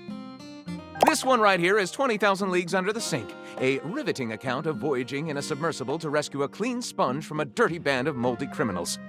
This one, Angles in America, is a non-fiction history on the American phobia of rounded spaces. A bit dry, but it does make you see space and architecture in a new light. And this one I picked up on a whim, and I won't put down until they pry it out of my cold papier-mâché fingers. Pounded in the butt by the abstract concept of self-improvement while my gym equipment watches. This Chuck Pringle fellow, he really has a line on the object erotica market. Ah, that's like asking if a potter has a favorite ball of clay. I couldn't possibly choose among my balls. They all contribute to this chaotic and adorable additive sculpture that is me. Right. Do I have a favorite genre to write? Well, we have arrived at my tragic flaw much more quickly than I would have liked. Usually I get at least a few minutes of stimulating conversation out of a stranger before I'm forced to share my great shortcoming. I am a reader, but not a writer. Sadly, I've never even written a paragraph, not a single line of text, not a word, not a punctuation mark.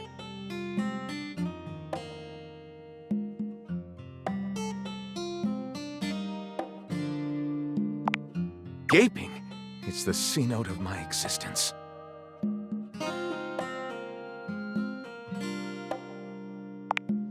Well, I never.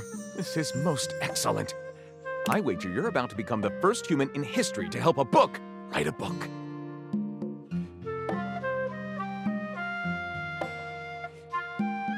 All very exciting. I have some materials to gather. Pens, paper. We'll probably need quite a bit of extra paper to crumple dramatically on the floor when writer's block sets in. Oh, how fun! I'm about to experience writer's block! All right, I'll get to gathering. Need some time, but when you return, ready shall I be.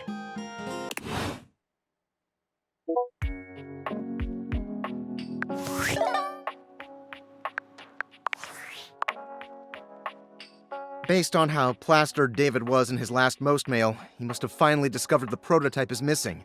He'll sober up soon, though, and when he does, he'll stop at nothing to ensure its retrieval. If he fails, he'll be at the mercy of some very powerful people. He'll never allow that.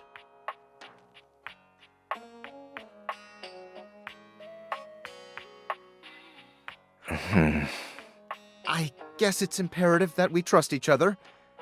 And I've been asking you to trust me without being fully transparent.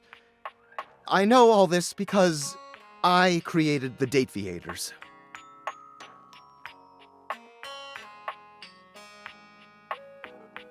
There's no time for that. Anyway, I can't talk now. I'm stealing coffee shop Wi-Fi and the barista finally noticed I'm only ordering tap water.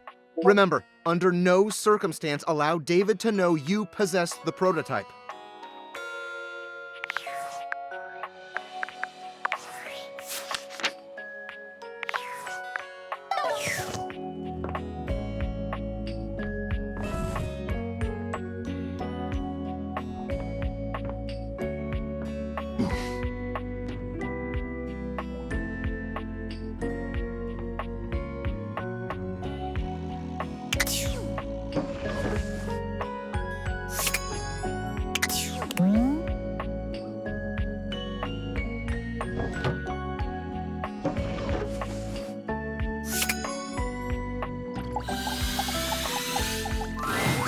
The stranger standing before you is dressed to kill. A sheer black catsuit, studded black manacles with pink fur trim, and a variety of brightly colored accessories drape their shoulders and frame their delicate features. Loneliness has been such a defining factor in your existence over the last few years, you've almost forgotten what it's like to be around others. You've certainly forgotten what it's like to be around someone like this. You almost feel as if you've stepped into a sex shop. There you are. I was beginning to think you'd forgotten me.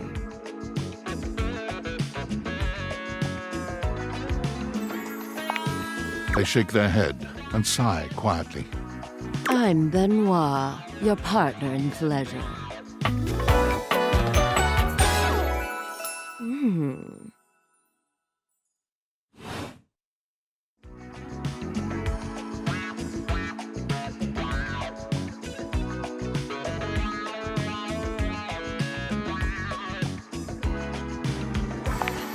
An absolute shame. It's really about time you came to speak to me. Given the way we met, someone less confident than me might really take it personally. They look at you expectantly, raising an eyebrow. You do remember the way we met, don't you? You think you could afford me? Please, no, that wasn't it. Gag gift. They look absolutely disgusted. The only way to strip the word gag of all its appeal. Some friend of yours thought they were hilarious. You moved into this house and your friend brought you a big box. You opened it up to find... what else? A smaller box. You opened that to find another small box. And so on and so forth. So funny. Eventually, you got to the smallest box. And there I was, a bright-eyed virgin, yours for the taking. Who'd have guessed you'd let me lie untouched all these years? But there's still time to rectify that. After all, you're here, I'm here, and I know you have nothing but time. So how about it? Me and you and mind-bending, earth-shattering pleasure? Oh, how boring. Suit yourself. But don't come my way again unless you're ready to have your world rocked.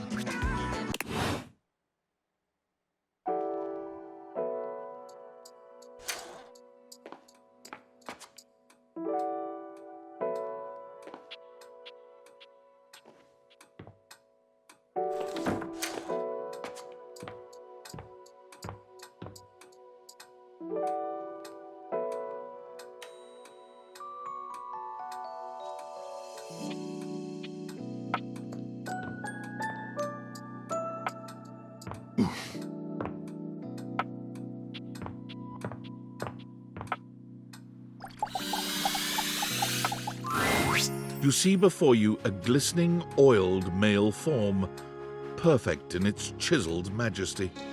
His gold, or is that bronze skin, is perfectly smooth, his features flawless, and his face, stunning. Oh, hello there. Don't mind me. I'm just catching a bit of air. Howdy. I'm Stepford, trophy of trophies at your service.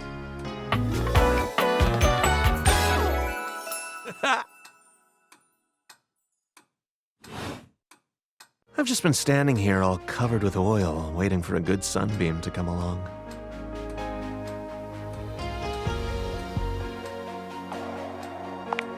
Oh, this and that, depends on the day. For example, yesterday, I was trophy of the first out of the cabinet cup.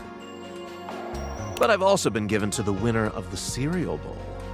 So, what brings you around these parts? Well, everything's going along well here. First place and all that. As it so happens, I have a self-tanning appointment coming up. Can't be late, but I'm so glad we met. Come and see me again soon, won't you? I'd love to, ask your opinion on something. Got a tan.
Looking at the tiny, big-headed Dorian who stands before you, it's hard not to wonder if perhaps the deviators have glitched. But a quick inspection does seem to show they're working just fine. What are you looking at? You saying I'm nothing? I'm still a door, not a cabinet, not a hatch. A door, just as much as the rest. Understand? Good.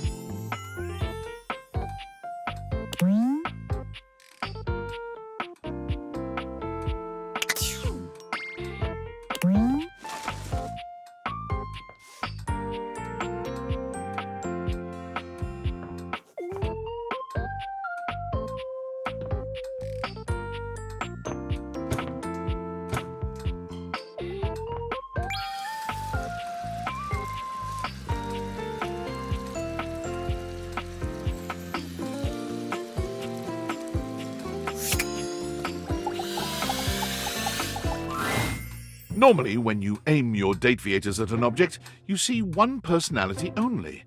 But this time, there are two. And they're so engrossed in a hideous argument, they don't even notice you've arrived. One is dressed in woven straw, with clothing in a basket on her back and a shock of red hair that runs down it. The other is only just visible under a messy mop of dark hair and a pile of dirty clothes he's draped all over his body. Do you think I'm stupid? You think I can't see what's going on right in front of me? I never said you were stupid, but I am starting to think you're insane. If I'm insane, it's because you make me that way. Yeah? Without me in your life, you'd be real fucking normal, huh? Like you don't cling to literally anyone in your life the same way. I wouldn't have to cling if you would just stay where I can see you. I am here literally every day. I can't have a minute to myself. Both of them whirl around to face you, their expressions changing immediately. Oh, hi! I'm sorry you had to hear that, but please don't worry, it's fine. Yeah, just fine. The energy in the room may have dampened, but there's still a thick tension in the air. We're not pretending, we're just as strong as ever. Yeah, strong. Oh dear, we haven't even introduced ourselves. Though, Durkee and I know you well. Please don't call me that in front of other people. You're so cute when you get assertive, Durkee. Anyway, I'm Harper, and I'm your laundry hamper.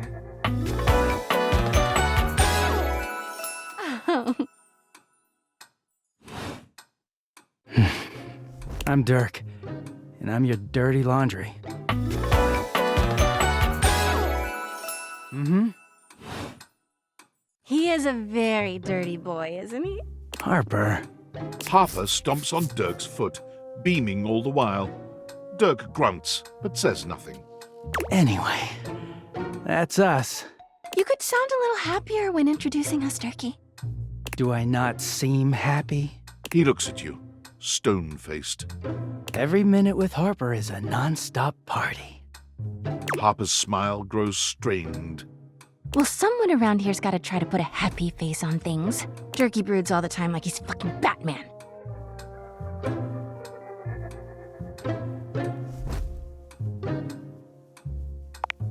What? No.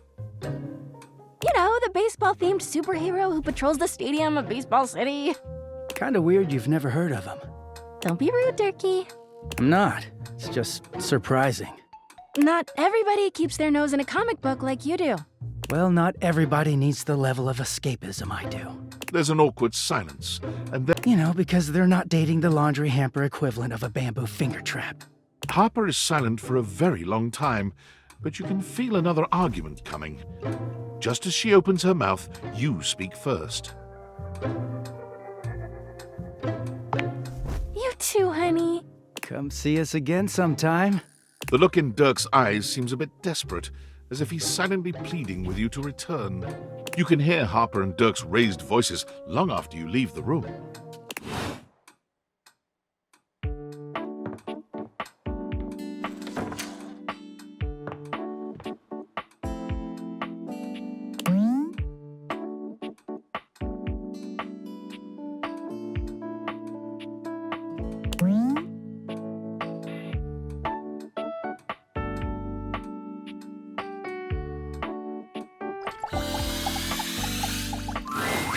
Before you see them, you can feel them. An overwhelming air of cool, of rebellion and edge given form. Leather and metal and the best hair and eyebrows you've ever seen. This rogue is impossibly cool. And looking at you like you owe them money. You got a problem, punk?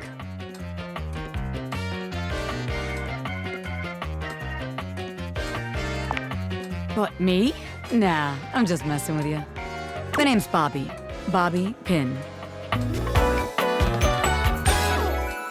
Mm-hmm.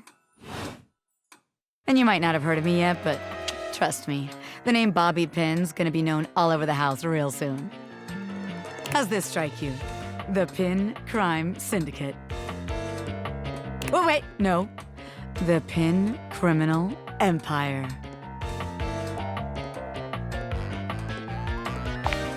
Not yet, but I will be, baby. I've been locked up in Hoop's bag for years, and I'm finally free! You know, the vacuum cleaner. I had a lot of time to think while I was in there, you know, about who I was gonna be when I got out. Getting bent all out of shape, it does something to a pin, you know?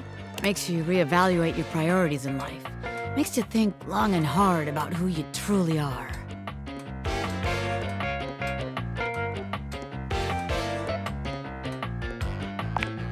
Oh yeah, I used to be pinned straight, if you can believe it.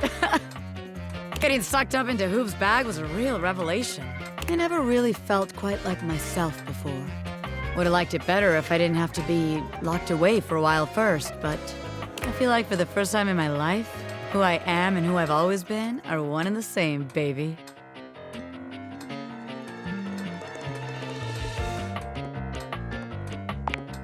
You really can't. I'm more powerful than ever now. I've been locked up, but I'm here now, baby. I'm ready to take what's mine. The real question at this point is just where to begin. Where do I situate my burgeoning criminal enterprise? After all, you know the first rule of business. Location, location, location. A, B, M, M. Always be making money. Of course you can't, 'cause I'm right, as always. Tell you what, let's make a game out of this. I gotta scout some locations for Pin HQ. If you can find me, I'll let you be a small part of this little venture. What do you say?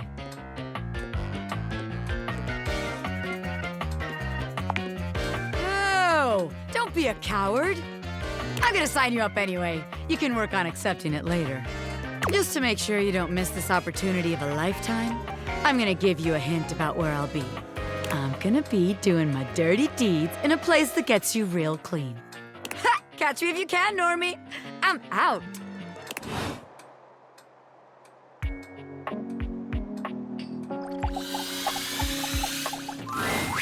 For a moment, you wonder if your Dateviators are malfunctioning. But no, the fashionista standing before you is just that dazzling. They are dressed to kill. Abs on display and lighting all along their body, bathing them in a soft glow. A ring of light surrounds their perfectly coiffed blonde hair, giving them the appearance of an angel. And perfect lighting no matter which way they turn. But it doesn't take you long to discover the angel comparisons end at their appearance. Hey, betches! It's me again, Lux. Yes!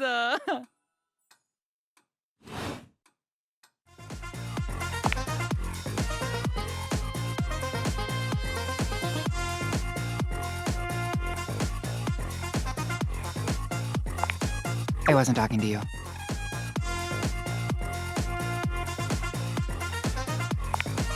My Luxies, obviously. My followers, my fans, my subs, my minions. Yes, it's what I call them.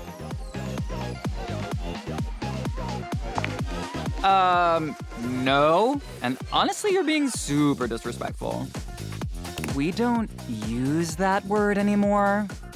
We use the term influencer. Incandescent, naturally flavored, like unbelievably naturally charismatic entertainer. Yeah, that is why we say influencer. It's like literally so much easier.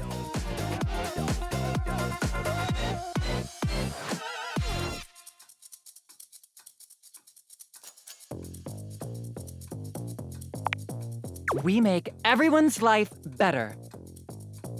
We light up everyone's life. We make everyone's life better. By giving them valuable tips and life lessons, Avi. We tell fans what to wear. We tell fans what to buy. We tell fans what to think. And we tell them how to feel, among other things. It's super helpful and literally necessary. To you, maybe. But then again, don't hate me. You're kind of a loser. I mean, LOL, I'm just being honest. If you followed me and bought my ebook, you would see that having success in literally every aspect of your life is easy.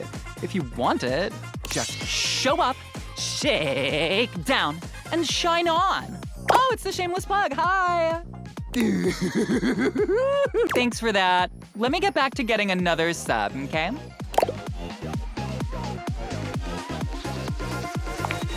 It's the solution to your problems. It's an attitude shift. It's an energy adjustment. It's literally all you need to be a better version of you.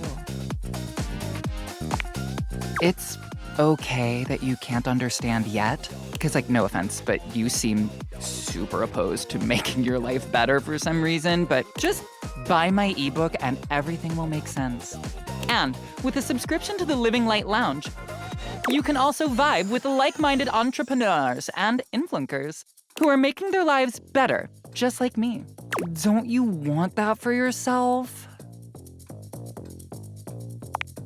Oh, I cannot be around this kind of energy. You are literally making me want to go to sleep or something. Oh, I'm just kidding. But not really, you're totally a downer.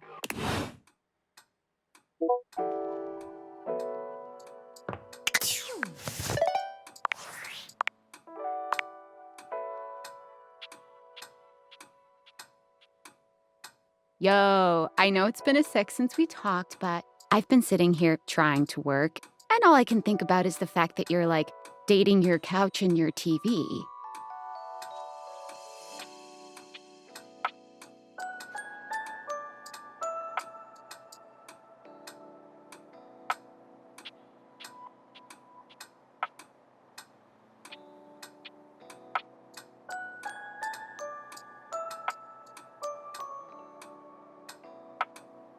Oh my God, shut up. It's not just you. It's you and a handsome man version of your toilet, holding hands and whatnot. I don't mean to complain. Just, I need to know how your whole, like, household object harem anime is going.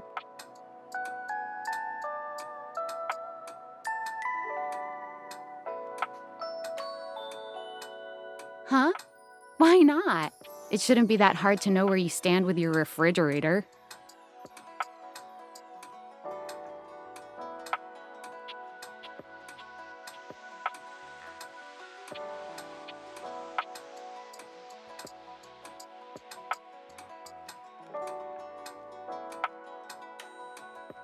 Oh, you're just realizing that now, huh? It is hard out there. At least you don't have to leave your house to struggle. The rest of us have to get dressed and shit, do our hair, put on a little makeup. Okay, but honestly, like, can you just tell me what it's like? Walking around your house and having, what, hundreds of potential suitors just around? Like, you gotta feel, like, super eligible, right?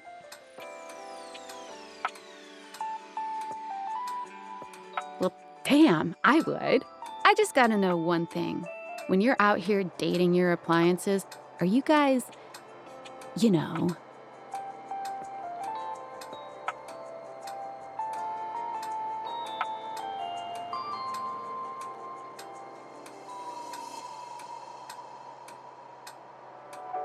Yes, the fuck you do. All right, keep your secrets.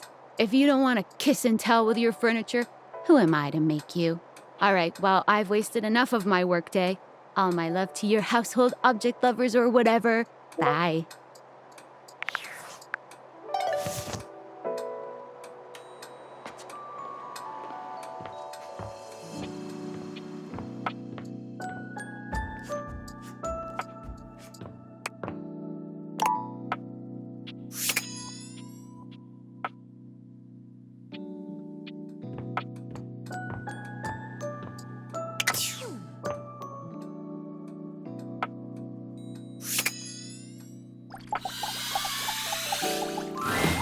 The handsome construction worker currently invading your space makes you feel as though you've accidentally wandered into an active building site. He holds up his hands to stop you from going any further, glaring at you as he looks you up and down. Whoa, whoa! Where do you think you're going? I can't let you in here without the proper PPE. Yeah. Tony puts his fingers to his mouth and whistles. Hey, get him out of here! Your hard hat, your boots, your high-vis vest. Come on, this is a job site. Don't even get me started.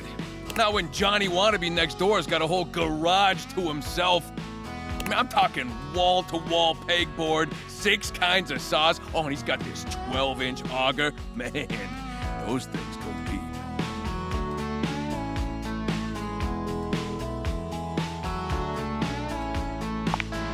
Man, you're telling me 1%ers, right?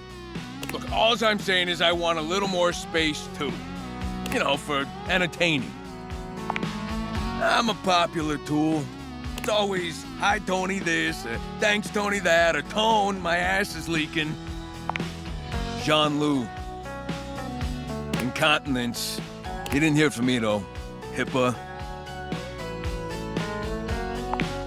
It's when your ass leaks. My fault for using $10 words like incontinence. Anyways, objects need somewhere bigger than this to come see me for what ails them. And, sometimes old Tom might also want to have special company over. You know what I'm talking about, huh? Tony nods, grinning smugly at you. You know what I'm talking about. So you're telling me you don't get out there romantically?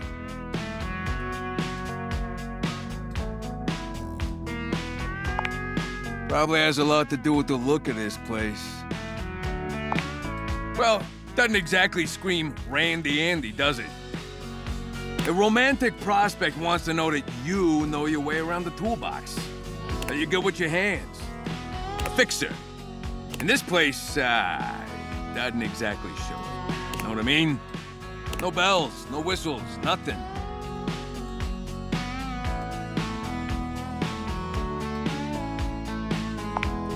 How about you just hear my pitch, all right? A drawbridge. Think about it. Your lover pulls up for a date and the drawbridge lowers to let him in. Pretty freaking impressive, huh? Oh yeah, I got everything I need on hand. The flat-looking screwdriver, the pointy star-shaped one, a hammer, and that spearmint gum you've had in here since April.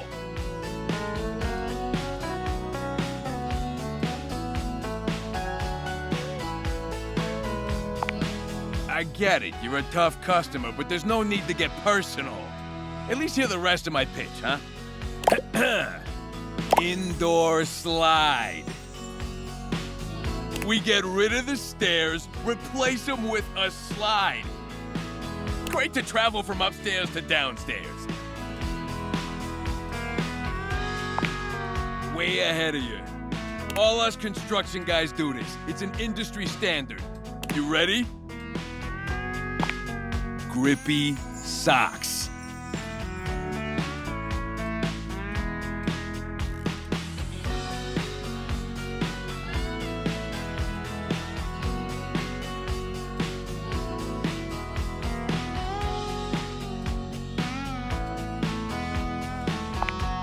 All right, you're the boss. The heck is up? Now, how do you feel about indoor pools? Because if we rip out the floor in the living room, we can get you an indoor pool. Of course it is, but that's what the chewing gum is for. You just stick some of it in the outlet holes and Viola, it's now all shockproof. That concludes my remodeling advice. Now for the actual dating advice, you're just gonna have to sign up for my workshop.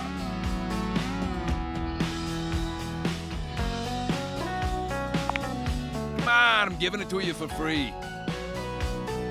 Everybody's a critic. I'm gonna make it real easy for you. You wanna take my workshop, all you gotta do is show up. No pay. Now, I don't mean to hustle you out of here, but I gotta take lunch. Union rules. But you can come back later and see what we can do. You know, help you fix up your romantic affairs. I'll see you around.